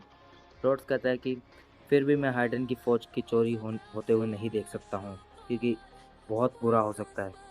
ड्रेल मैजिक के थ्रू वर्ल्ड को रीशेप करने वाला है। तब ग्रेट जैसे ही मैजिक के बारे में सुनता है तो उसे डीमन किंग जेविएथर की बात याद आ जाती है, जिससे एहसास हो जाता है कि मैजिक की वजह से ही सब कुछ बुरा होने वाला है। तब ग्रेट डिसाइड करता है कि अब वो क्लैन की तरह एक ह्यूमन की मदद से इन्वेस्टिगेशन करेगा, जिस वजह से वो ग्रेट को एक रॉयल कैपिटल ले जाने के लिए तैयार हो जाता है, पर वहाँ उसके सामने एक कंडीशन रखता है। ग्रेट रोड को कहता है कि तुम मेरे काम के बीच में दखलंदाजी बिल्कुल भी नहीं दोगे, अगर तुमने ऐसा करा तो मैं तुम्हें मार डालूंगा। तभी रोड कहता है कि मुझे मंजूर है। इसके बाद ग्रेट अपने बाजुओं को पंख में बदल लेता है, जिसे मैजिक नाम देता है वो, जिससे रोड को विश्वास भी हो जाता है, और इसके बाद वो हाइडन की तरफ बढ़ जाते हैं। इसके बाद हम क्लैन को देखते हैं। क्लैन लूना के हाथ को जैसे ही फोर्स के बाहर रखे हुए डिवाइस पर रखता है, लेकिन वो दरवाज़ा फिर भी नहीं खुल रहा होता है, जिस वजह से क्लैन को यहाँ पे कुछ समझ नहीं आ रहा होता है, और उसे ये भी यकीन हो जाता है कि वो लोग इस चीज़ को तोड़कर अंदर नहीं घुस सकते हैं, जिस वजह से क्लैन उस फोर्स को देखने के लिए ऊपर चला जाता है जहाँ से बहुत सारी हीट बाहर निकल रही थी। पर क्योंकि क्लैन डीमन किंग है तो वो इसीलिए उसके बीच में कूद जाता है। तब यहाँ लूना और नेल के सामने हाइडन का पुराना किंग आ जाता है, जिसे देखकर वो दोनों डर जाते हैं। तब यहाँ क्लैन एक ईंट को नीचे फेंक देता है, उसकी शैडो के अंदर से वो छुप के बाहर आ जाता है, क्योंकि क्लैन को पता होता है कि अगर वो फोर्स की हीट में डायरेक्टली जाएगा तो वो जल सकता है। तभी क्लैन कहता है कि ये एक नॉर्मल हिट नहीं है, और ऊपर से मैं इस फर्श के अंदर इंस्पेक्ट भी नहीं करना चाहता हूँ, पर इस टाइम यह करना इम्पॉसिबल है, तो आखिरकार अब मैं क्या करूँ। तब क्लैन नोटिस करता है कि फर्श का दरवाज़ा तो खुल चुका है और बाहर नेल बेहोश पड़ी है। तब हाइडन का किंग लूना को लेकर सामने आ जाता है क्लैन के, और हम देखते हैं कि उसकी गर्दन उसके हाथों में होती है। तभी क्लैन कहता है कि मुझे तो यकीन ही नहीं हो रहा कि हाइडन का सिर कटा हुआ किंग मुझे मिलने खुद आएगा। इसके बाद हम ड्रेल और एलिसिया को देखते हैं लड़ते हुए, और ड्रेल एलिसिया पर भारी पड़ रहा होता है। ड्रेल कहता है कि तुम अभी भी अपने फादर स्वर्ड सैंड के लेवल तक नहीं पहुंची हो। तब ड्रेल एलिसिया को हमला करके दूर फेंक देता है और खुद वापस फोर्स की तरफ जाने लगता है, जिस वजह से एलिसिया फिर से उसके पीछे जाने लग जाती है। तब सोल्जर ड्रेल्स के ऊपर एरोस से हमला कर देते हैं, पर डैन उन एरोस को बड़ी आसानी से रोक देता है। तब एलिसिया भी शोरियो टेक्निक का इस्तेमाल करके ड्रेल पर हमला कर देती है, पर ड्रेल उसके हमले को रोक लेता है। तभी ड्रेल कहता है कि ये टेक्निक मैंने ही स्वर्ड सैंड को सिखाई थी। तब ड्रेल फिर से एलिसिया पर हमला कर देता है, जिस वजह से एलिसिया दूर जाके गिरती है। तभी एलिसिया अपनी टेक्निक की मदद से अपने आप को बचा लेती है, और यहाँ पर ड्रेल कहता है कि मुझे यही उम्मीद थी स्वर्ड सैंड की बेटी से। तभी एलिसिया कहती है कि आखिरकार मेरे फादर से तुम्हारे क्या रिलेशन थे। तभी ड्रेल कहता है कि स्वर्ड सैंड मार्गो और मैं तलवारबाजी के सेम स्कूल में थे, जहाँ पर हमने तलवारबाजी चलाना सीखा, तलवारबाजी सीखी। उसके बाद हम हीरो बनने के लिए एक दूसरे के अपोनेंट बन गए। लगता है तुम इसके बारे में कुछ नहीं सुना है, तो चलो मैं तुम्हें बताता हूँ कि मुझे ड्रैगन स्लेयर क्यों कहते हैं, और तुम्हारे फादर ने हीरो बनने का सपना क्यों छोड़ा था। तब हमें 25 साल पहले का सीन दिखाया जाता है, जहाँ पर एलिसल आर्मी की कैपिटल में एक फाइटिंग टूर्नामेंट चल रहा था, जहाँ हमें पता चलता है कि आज का फाइनल मैच एक ही क्लास के दो स्टूडेंट के बीच है, जिसमें एक्टिंग मास्टर ड्रेल को सभी लोग जीतता हुआ देखना चाहते हैं और उसका दूसरा स्टूडेंट मार्गो जो काफ़ी ज़्यादा जीनियस है, तो इसीलिए आज के मैच को जो भी जीते हाइडन की बनाई हुई स्वॉर्ड उसे ही मिलेगी। तब मार्गो और ड्रेल सीरियसली लड़ाई करना स्टार्ट कर देते हैं और मार्गो ड्रेल को हरा देता है और इस बात का ड्रेल को कोई भी अफसोस नहीं होता क्योंकि उसे पता होता है कि मार्गो एक जीनियस है। तब एलिसन का किंग मार्गो को स्वॉर्ड सैंड का टाइटल दे देता है और हाइडन किंग की उस हीरो की तलवार को भी दे देता है। और किंग यहाँ पे मार्गो को कहता है कि जब तुम इस तलवार को पकड़ोगे तुम एक हीरो बन जाओगे और इसके बाद तुम्हें हीरोज़ की ड्यूटीज़ को पूरा करना होगा। तुम्हें डीमंस के साथ लड़ना होगा और लोगों को बचाना होगा और चारों डीमंस किंग को मार कर वर्ल्ड को एक्सपेंड करना होगा। क्या तुम्हें ये मंजूर है? तब और मार्गो इसके लिए मान जाता है और जैसे ही वो उस तलवार को निकालता है वैसे ही उसको उसकी पावर महसूस होने लग जाती है। तब किंग उसे बताते हैं कि अभी ये तलवार इनकम्प्लीट है और उसे ये तलवार खुद ही कंप्लीट करना पड़ेगा, जिसके बारे में मार्गो को कुछ पता नहीं लगता है और वो उसके बारे में किंग से पूछने लग जाता है। तो किंग उसे बताता है कि जिस पहले क्रिएचर को तुम इस स्वॉर्ड से मारोगे उस चीज़ पर डिपेंड करेगा कि इस तलवार का नेचर क्या होगा। यह तलवार डीमंस के सोल्स को पकड़ रखती है और जब यह तलवार डीमंस की सोल्स को अब्जॉर्ब कर लेगी तो यूनिक पावर और इमॉर्टलिटी का जन्म होगा। तो इसीलिए अपने पहले किल को थोड़ा सोच समझ कर ही चुनना। तब डल और मार्को एक रेस्टोरेंट में चले जाते हैं जहां मार्को डल को बताता है कि अब वो एक पार्टी का फॉर्म करेगा जहां पर वो नॉर्थर्न ड्रैगन की तरफ जाएगा क्योंकि अगर वो छोटे मोटे डिमेंस के ऊपर ही इस तलवार की पावर का इस्तेमाल कर रहेगा तो उस तलवार की पावर वेस्ट हो जाएगी, जिस वजह से वो उस तलवार का पहला शिकार उस ड्रैगन को बनाना चाहता है। तभी ड्रेल नॉर्दर्न ड्रैगन का नाम सुन के शॉक हो जाता है क्योंकि वो ड्रैगन एक डीमन किंग वार्डियन का गार्डियन होता है, जिस वजह से ड्रेल उसके लिए उसको मना करने लग जाता है। पर मार्गो उसे समझाता है कि अगर उसे डीमन किंग को मारना है तो उसे ड्रैगन को तो हराना ही पड़ेगा। तभी ड्रेल कहता है क्या तुम पागल हो गया, क्या तुम सच में डीमन किंग के चैलेंज को करने वाले हो? इस ट्रेंड को अपनाओगे? ये चैलेंज तो 1000 सालों से कोई नहीं तोड़ पाया है। तब मार्को इस चैलेंज के लिए तैयार हो जाता है, जिस वजह से एक पार्टी को फॉर्म करने जाने लग जाता है और ड्रेल को भी अपने साथ साथ चलने के लिए कहने लगता है। पर ड्रेल उसके ट्रेडिशन पर कोई यह भरोसा नहीं करता है, जिस वजह से उसे लग रहा होता है कि वो मार्को केवल एक बेवकूफ़ी कर रहा है। पर ड्रेल को पूरा भरोसा होता है कि अगर ट्रेडिशन सच में है तो सिर्फ मार्गो के पास ही वो ताकत है जो इस ट्रेडिशन को फुलफिल कर सकता है। तब ड्रेल कुछ बंदों से टकरा जाता है जिसके बारे में वो मार्गो से पूछने लगता है। तो मार्गो बताता है कि ये लोग मैजिशियन हैं। हाइडन की कहानी के हिसाब से हीरोज़ हाइडन के वेपन्स की मदद से डीमन किंग्स को हराएंगे और मैजिशियन के हिसाब से हीरोज़ उनसे मैजिक सीखेंगे और उसकी मदद से डीमंस को हराएंगे। पर अभी तक इसका कोई भी प्रूफ नहीं मिला है। तब ड्रेल और मार्को एक टीम बना के ड्रैगन के पास पहुंच जाते हैं, पर ड्रैगन का सामना होते हुए उनकी पूरी टीम ही ख़त्म हो जाती है, उसके सारे मेंबर ख़त्म हो जाते हैं, बस ड्रेल और मार्गो ही बचते हैं। जिस वजह से ड्रेल मार्गो को वापस जाने के लिए कहता है, पर मार्गो अभी भी ड्रैगन को हराने की जिद पर अड़ा हुआ था। तभी मार्गो ड्रेल को शोरियो टेक्निक यूज़ करके उसे हवा में उड़ाने के लिए कहता है और ड्रेल उस टेक्निक का इस्तेमाल करके उसे हवा में उड़ा भी देता है और मार्गो सीधा जाके ड्रैगन के ऊपर गिरता है और वो ड्रैगन के पंखों को काट देता है, जिससे ड्रैगन नीचे गिर जाता है। पर वो ड्रैगन हार नहीं मान रहा होता है। वो ड्रैगन सच में काफ़ी ज़्यादा ताकतवर था, पर फिर भी मार्गो उसके साथ लड़ रहा था।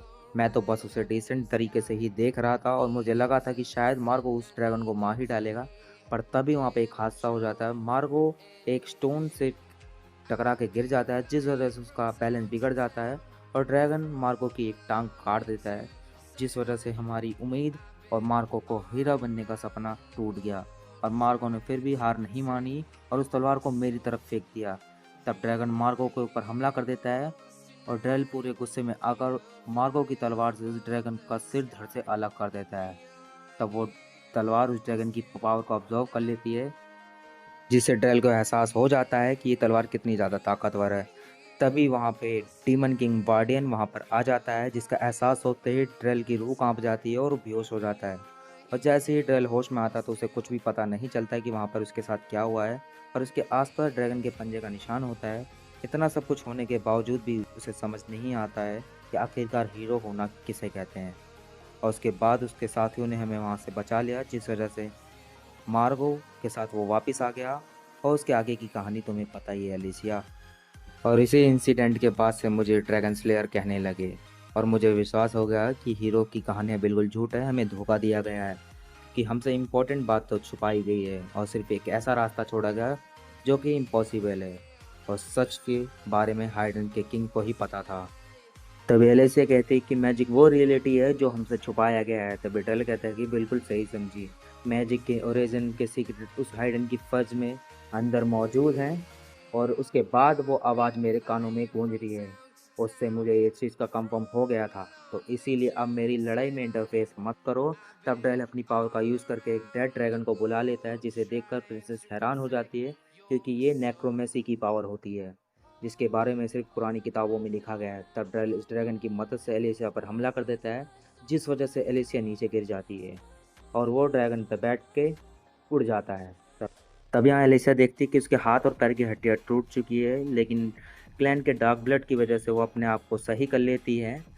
और एलिसिया कहती है कि मुझे अभी भी इस पेन को सहने की आदत नहीं हुई है। लगता है ड्रेल यहाँ से जा चुका है, और उसके शब्दों को सुनकर शायद मुझे एहसास हो गया है कि इन सब के पीछे किस डीमन किंग का हाथ है। तभी वो कहते हैं, क्लैन क्या तुम मुझे सुन रहे हो? तभी क्लैन कहता है कि थोड़ा शांत हो जाओ, क्योंकि यहाँ की सिचुएशन भी काफ़ी ज़्यादा इंटरेस्टिंग हो रही है। मुझे नहीं पता कि ऐसा क्यों है, पर हाइडन का हेडलेस किंग अपने ग्रैंड सन को फर्श के अंदर डालने जा रहा है। और ये एपिसोड यहीं पे ख़त्म हो जाता है गाइस। हेलो गाइस, आपका स्वागत है क्लेविटीज़ के 11th एपिसोड में। तो चलिए गाइस, बिना किसी देरी के एपिसोड को स्टार्ट करते हैं। तब यहाँ एलिसिया को कुछ समझ नहीं आ रहा होता है, और आखिर क्लैन ऐसा क्यों कह रहा है कि हाइडन का सिर कटा हुआ किंग लूना को फोर में डालने वाला है। तो एलिसिया उससे मिलने के लिए जा रही होती है, तभी लूना की मॉम आ जाती है और उससे बाकी हीरोज़ के बारे में पूछने लगती है, जिस वजह से उसे पता चलता है कि एलिसिया के अलावा बाकी हीरोज़ सब मारे जा चुके हैं। पर उसे इस बात की खुशी होती है कि उनकी साइड एक ऐसा हीरो है जो ड्रेल को रोकने की ताकत रखती है। तो एलिसिया प्रिंसेस को बताती कि उनका बेटा अभी भी जिंदा है, जिसे सुनकर प्रिंसेस बहुत ज़्यादा इमोशनल हो जाती है और अपने बेटे के बारे में पूछने लगती है। तो एलिसिया प्रिंसेस को बताती कि उनका बेटा अभी उसके साथ है, उसके पास, जो फर्श की तरफ गया है, और ड्रेल भी वहीं जा रहा है, जिस वजह से एलिसिया को भी ड्रेल को रोकने के लिए वहाँ जाना पड़ेगा। तब प्रिंसेस अपने बच्चे के बारे में सोचकर एलिसिया के साथ चलने के लिए जिद करने लग जाती है, जिस वजह से एलिसिया को उनको अपने साथ लेके जाना पड़ता है। इसके बाद हम फौज के अंदर का सीन देखते हैं, जहाँ पे किंग इस बच्चे को फर्नेस फंड को ऑफर करने वाला होता है। तो हाइडन के किंग के ये शब्द सुनते ही फौज पूरी तरीके से खुल जाता है, जिसके अंदर बहुत ज़्यादा हीट होती है। और जैसे ही क्लैन इसके अंदर एक पत्थर फेंकता है, तो वो पत्थर जलकर राख हो जाता है, जिस वजह से क्लैन हाइडन के किंग से पूछता है और उसे रोक देता है, आखिरकार तुमने अपने ग्रैंड चाइल्ड को अच्छे से क्यों नहीं पकड़ा हुआ है? क्या ये तुम्हारा असली ग्रैंड सन नहीं है? तब हाइडन का किंग कहता है, यह मेरा ही ग्रैंड सन है, जिसके अंदर रॉयल ब्लड है। तब क्लैन कहता है, अगर ऐसी बात है तो आखिरकार तुम इसे मारना क्यों चाहते हो? क्या ह्यूमन वर्ल्ड में ये सब कॉमन है? तो हाइडन का किंग कहता है, ऐसा कुछ भी नहीं है, और वैसे भी मेरी बॉडी मेरी मर्जी से मूव नहीं कर रही है, बल्कि इस टाइम ये फर्स्ट के कमांड को मान रही है। जो लोग किंग बनने के लिए पैदा होते हैं, उन्हें पहले यहाँ पे एशिश में कन्वर्ट होना पड़ता है, तो फिर उन्हें एशिश से दोबारा किंग का जन्म होता है। और यही रिवाज है जो पुराने समय से अब तक चलता आ रहा है। पहले हमें नेमिंग सेरेमनी रखते हैं, और उसके बाद फर्स्ट के अंदर उसका टू नेम, ताकि कभी भी फर्स्ट की मर्जी को मना ना कर सके। और इस बच्चे का पब्लिक नेम हाइड्रेंसेस 6 है, पर इसका असली नाम टोट है। पर अभी तक इसका असली नाम फर्श के अंदर मार्क नहीं हुआ है, जिस वजह से ये फर्नेस की मर्जी है कि ये फ्लेम्स के अंदर इसको बुला रहा है, और ये खुद इसके अंदर नहीं जा पा रहा है। तो इसीलिए मैं इसकी ऐसे ही करने में मदद कर रहा हूँ। तब क्लैन कहता है, तो इसका मतलब तुम भी कभी एसएस में कन्वर्ट हुए थे, और इसके बाद फर्नेस के अंदर दोबारा पैदा हुए, और यही कारण है कि जिस वजह से तुम्हारी सिर कटी हुई बॉडी भी आज तक काम कर रही है। तो हिडन का किंग कहता है कि मेरे बेटे और इस बच्चे के बाप ने फर्नेस की आवाज़ के डर से ही सुसाइड कर लिया था, क्योंकि मैंने उसे पहले ही सच्चाई बता दी थी, क्योंकि मैं चाहता था कि वो अपना पाथ खुद ही चुने, और यही मेरी सबसे बड़ी गलती थी। इस दुनिया में सभी की तकदीरें जन्म लेते ही लिख दी जाती है, जिन्हें कोई बदल नहीं सकता है, और इस जगह एटलीसिया का लो ही यही है। जब ये किंग मर जाता है, तब हम अगले को क्राउन पहना देते हैं। तो इसीलिए अगर हमें इस कर्ज को तोड़ना है, तो हमें पूरी तरह से नष्ट करना पड़ेगा। तो हाइडन का किंग अपने ग्रैंडसन को फर्नेस के अंदर फेंक देता है, और यहाँ ड्रेल फर्नेस की तरफ बढ़ रहा होता है, ताकि वो उसके अंदर की चीज़ों को एक्सट्रैक्ट कर सके, उसके बाद दुनिया को तबाह कर सके। तब यहाँ एलिसिया प्रिंसेस को उठा लेती है और फर्नेस की तरफ बढ़ने लगती है। तब प्रिंसेस कहती है, मैं किंग नहीं हूँ, तो इसीलिए मुझे सच नहीं बताया गया, पर मेरे पति ने मरते टाइम मुझसे कुछ शब्द कहे थे, जो कि मेरे दिमाग में आज तक घूम रहे। उन्होंने कहा था कि इस टाइम कोई भी हीरो नहीं है, और जो अभी के हीरोज़ हैं उनके पास डीमन किंग को हराने की ताकत है ही नहीं। मुझे तो समझ नहीं आ रहा है कि आखिरकार उन्होंने ऐसा क्यों कहा था। असलियत में 1000 साल पहले की हिस्ट्री में भी ऐसा कोई रिकॉर्ड नहीं है जिन्होंने डीमन किंग को हराया। कोई भी हीरो आज तक डीमन किंग को हरा ही नहीं पाया। वैसे भी पुराने रिकॉर्ड्स पे कौन भरोसा करता है, बेवकूफ़ियाँ हैं ये सब चीज़।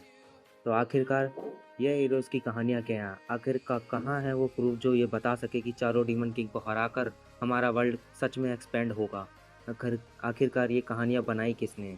मेरे हस्बैंड ने कभी भी इन सवालों का जवाब नहीं दिया। पर मुझे पूरा यकीन है कि किंग को सारी सच्चाइयाँ पता होती है, पर फिर भी वो छुपाते हैं। तो अगर सच में डीमन किंग को कोई हीरो नहीं हरा सकता है, तो तुम 13 को ऐसा भेजना बिल्कुल गलत था। और अगर भेजा भी तो कोई रीज़न होना चाहिए था पीछे, और ये सबको बताना चाहिए था, या कोई एक ऐसी स्ट्रेटजी होनी चाहिए थी जिससे तुम जीत सको, पॉसिबल हो सके कि तुम सब जीत सके। पर तुम लोग मासूमों की जान गई। मैं अपने बेटे को ऐसा किंग बिल्कुल भी बनने नहीं दूंगी। तब एलिशिया कहते कि मुझे कभी कॉम्प्लेक्स मैटर समझ नहीं आते हैं, पर मुझे इतना पता है कि चाहे हीरो की कहानियाँ सच्ची हो या ना हो, और हम लोग चारों डिमेंस किंग को हरा कर इस दुनिया को एक्सपेंड जरूर कर सकते हैं। किसी अनजान चीज़ को जानना ही स्ट्रेंथ, उसके पीछे भागना ही ह्यूमैनिटी का नेचर में है, जिसे एक्सप्रेस नहीं किया जा सकता है। चाहे मुझे पता है कि हीरो कैसे बना जाता है या ना पता हो, पर मुझे लगता है कि हीरोज़ वो होते हैं जो अपनी डेस्टिनी को खुद ही फेस करते हैं, चाहे ह्यूमंस हो चाहे बीस्ट हो।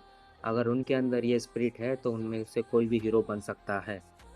पर ड्रेल हीरो कहलाने के लायक ही नहीं है, क्योंकि वो पूरी तरह निराशा में डूब गया है और रियलिटी को डिस्ट्रॉय करना चाह रहा है। तो इसीलिए एक हीरो होने के नाते मुझे उसे रोकना ही पड़ेगा।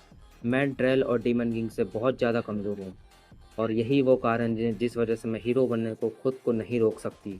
मैंने पहले ही एक बार क्विट करने का सोच लिया था, पर किसी ने मुझे ऐसा करने नहीं दिया। फिर इसके बाद हम देखते हैं कि क्लैन ने लूना को बचा लिया होता है, और क्योंकि हाइडन का किंग फर्नेस की इच्छा को पूरा नहीं कर पाया है, तो वो फर्नेस में गिरकर खुद को ही जला लेता है। तब फर्नेस सीधा क्लैन पर हमला कर देता है, और क्लैन अपनी पावर से लूना और खुद को बचा लेता है। पर तभी फोर्स के अंदर एक जोरदार धमाका हो जाता है। तभी डीमन किंग वाइडन ड्रेल को जल्द से जल्द फर्नेस तक पहुंचने के लिए कहता है, जिस वजह से एलिसिया ड्रेल को रोकने के लिए आगे बढ़ने लग जाती है। और तभी वहाँ पे गार्ड रॉड को लेकर आ जाता है, और आसमान में ही अपनी आइस फेयर की मदद से ड्रेल पर हमला कर देता है, जिस वजह से ड्रेल अपने ड्रैगन के साथ ही नीचे गिर जाता है। पर ड्रेल को कुछ भी नहीं होता है, और वो रॉड्स के ऊपर हमला कर देता है, जिससे वो दूर जाके गिर जाता है। और ड्रेल जैसे ही अपनी तलवार का इस्तेमाल करने ही वाला था, एलिसिया आकर उसे रोक देती है, और रोड्स और एलिसिया ड्रेल को हराने के लिए एक साथ मिल जाते हैं, क्योंकि उन्हें एहसास हो गया है कि वो अकेले इसे नहीं हरा पाएंगे। तब ड्रेल उन्हें समझाते हैं कि चाहे वो मिल भी जाएं तो भी इस टाइम ड्रेल की फॉर्म को नहीं हरा सकते हैं। तब ड्रेल अपनी दोनों आंखों को खोल लेता है और सीधा एलिसिया पर वार कर देता है, और इतनी तेज़ वार करता है कि वो दोनों देख भी नहीं पाते हैं। ये दोनों चाहकर भी ड्रेल के हमले को नहीं रोक पा रहे होते हैं।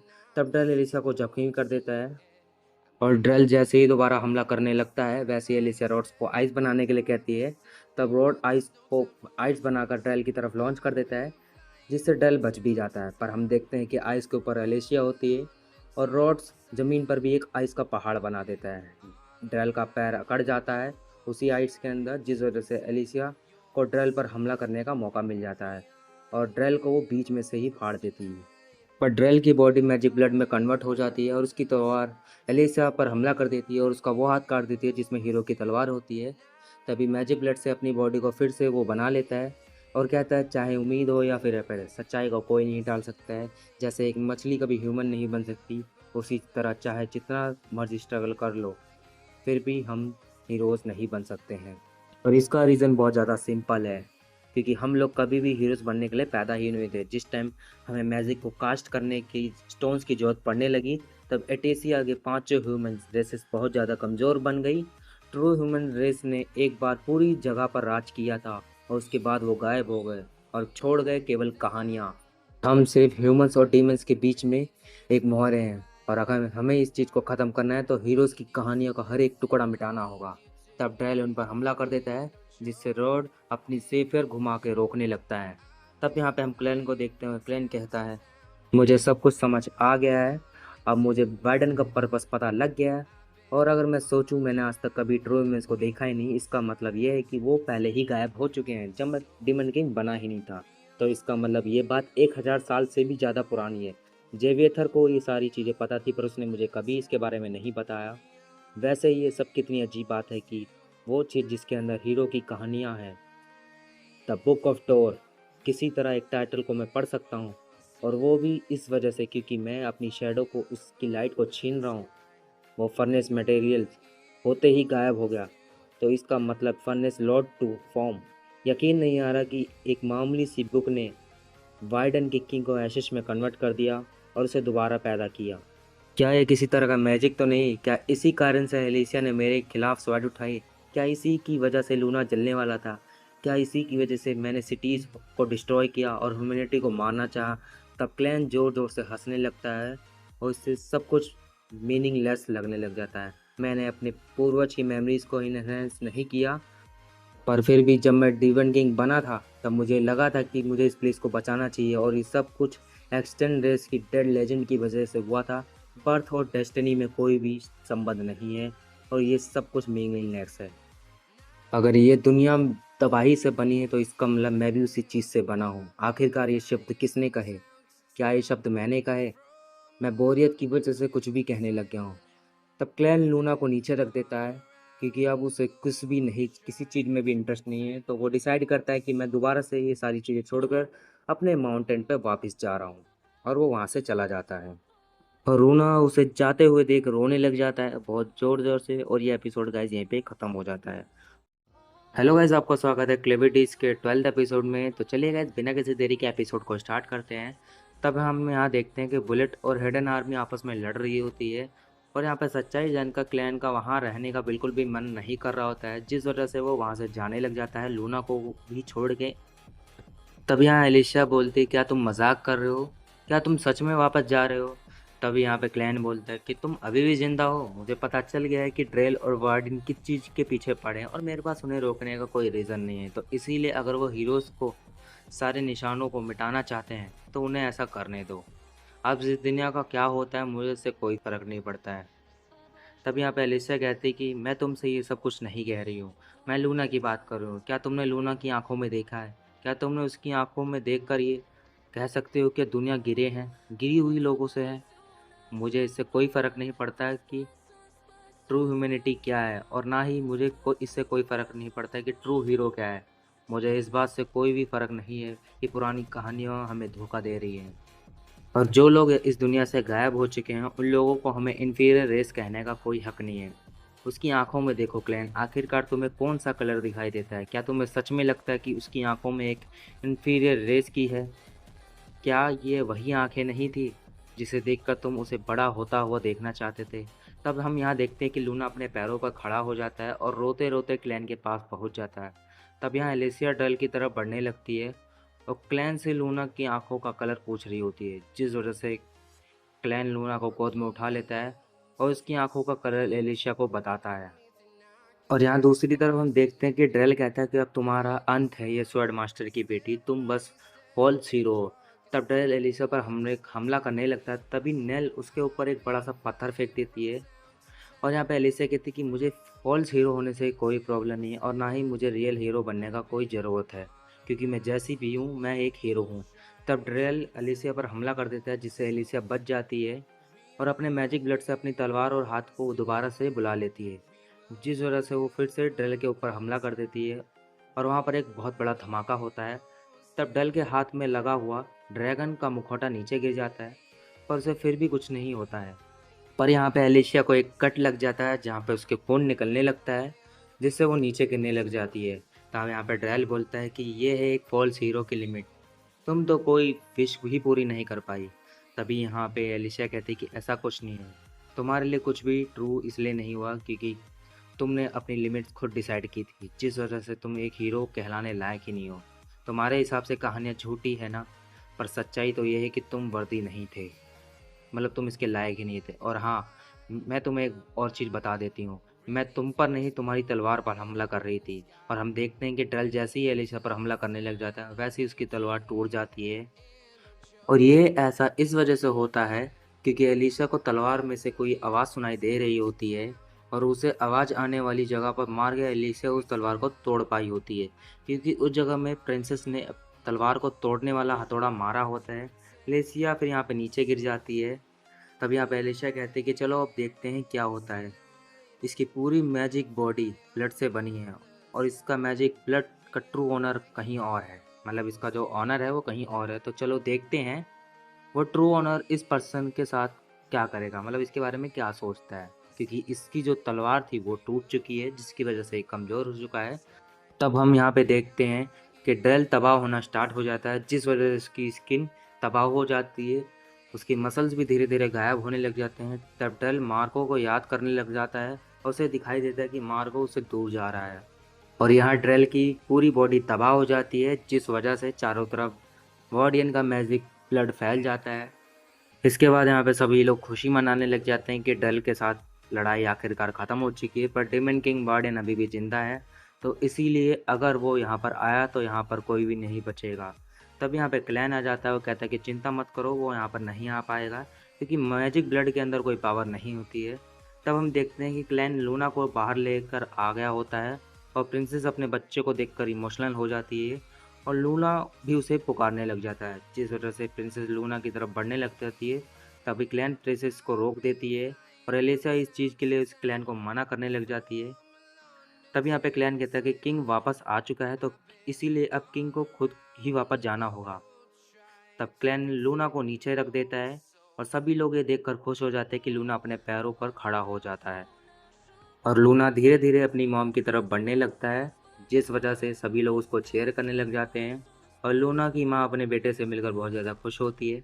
तब ये देखकर एलिशा भी बहुत खुश हो जाती है, पर जख्मी होने की वजह से वो नीचे गिर जाती है, जिस वजह से रॉड उसकी मदद करने आ जाता है, पर एलिशा उसे सबसे पहले सबको ड्रैग की मौत की खबर देने के लिए कहती है ताकि ये लड़ाई रुक जाए, जिस वजह से रॉड ड्रेल की टूटी हुई तलवार को लेकर वहाँ से चला जाता है। तब यहाँ क्लैन ने बुक ऑफ टॉर को अपने पास रख लिया होता है ताकि वो इसकी हकीकत के बारे में जान सके। तब यहाँ वार्डियन एक छिपकली के फॉर्म में आया होता है और क्लेविटीज़ को बताता है कि ये टॉर बहुत जल्द जागने वाला है, पर क्लेविटीज़ इसके बारे में कुछ नहीं सुनना चाह रहा होता है क्योंकि वार्डियन उसका दुश्मन बन गया है, जिस वजह से उस छिपकली को तबाह कर देता है। और क्लैन यहाँ पे सोचने लग जाता है कि अभी मुझे इस दुनिया के बारे में जानने के लिए बहुत कुछ बाकी है। तब यहाँ रॉड सभी को बताने लगता है कि ट्रेल अब हार चुका है।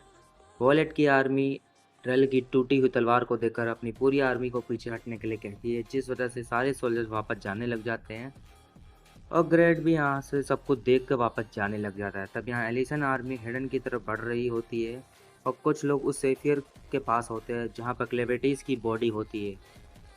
तब यहाँ पर एक बंदा उस सेफियर को टच करने से मना करता है, इसके अंदर जो भी है वो अभी भी ज़िंदा है और इस टाइम बाहर निकलना नहीं चाहता है, जिस वजह से किसी को भी इसके करीब आने की अनुमति नहीं है।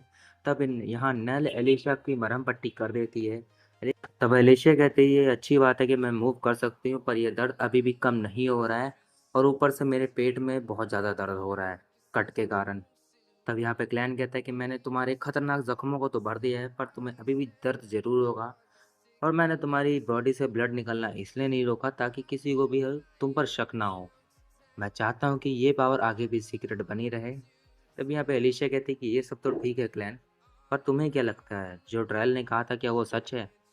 तब क्लैन कहता है कि मुझे इसके बारे में नहीं पता है, मुझे बस एक नाम टॉर के बारे में पता है और ये पता है कि ये बुक जनरेशन से हाइडन के किंग्स को मैनिपुलेट कर रही है।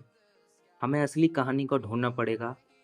जो बुक मुझे मिली है उसके साथ एक की भी है, पर उस की से वो बुक नहीं खुलती है। तब यहाँ पे एलिशा कहती तो इसका मतलब वो की किसी और बुक की है।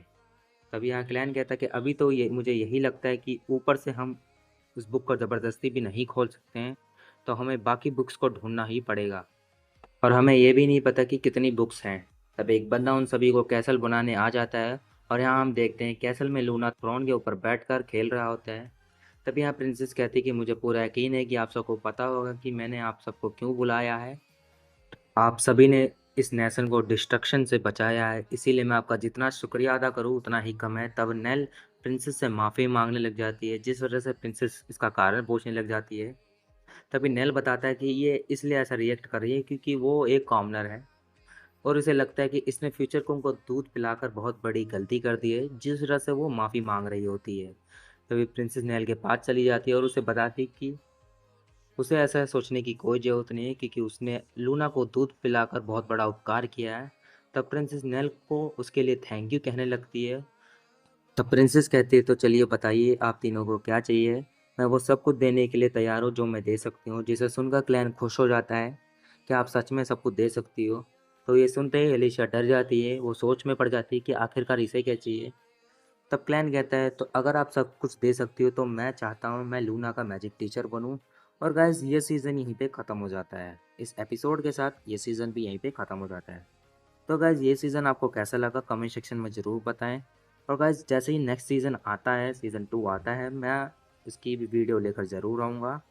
इस चैनल को सब्सक्राइब कर दे, बेल आइकन प्रेस कर दे, जिससे हमारे आने वाली हर वीडियो आपके पास सबसे पहले पहुँचे। तो चलिए गाइस मिलते हैं नेक्स्ट वीडियो में, अभी के लिए बस।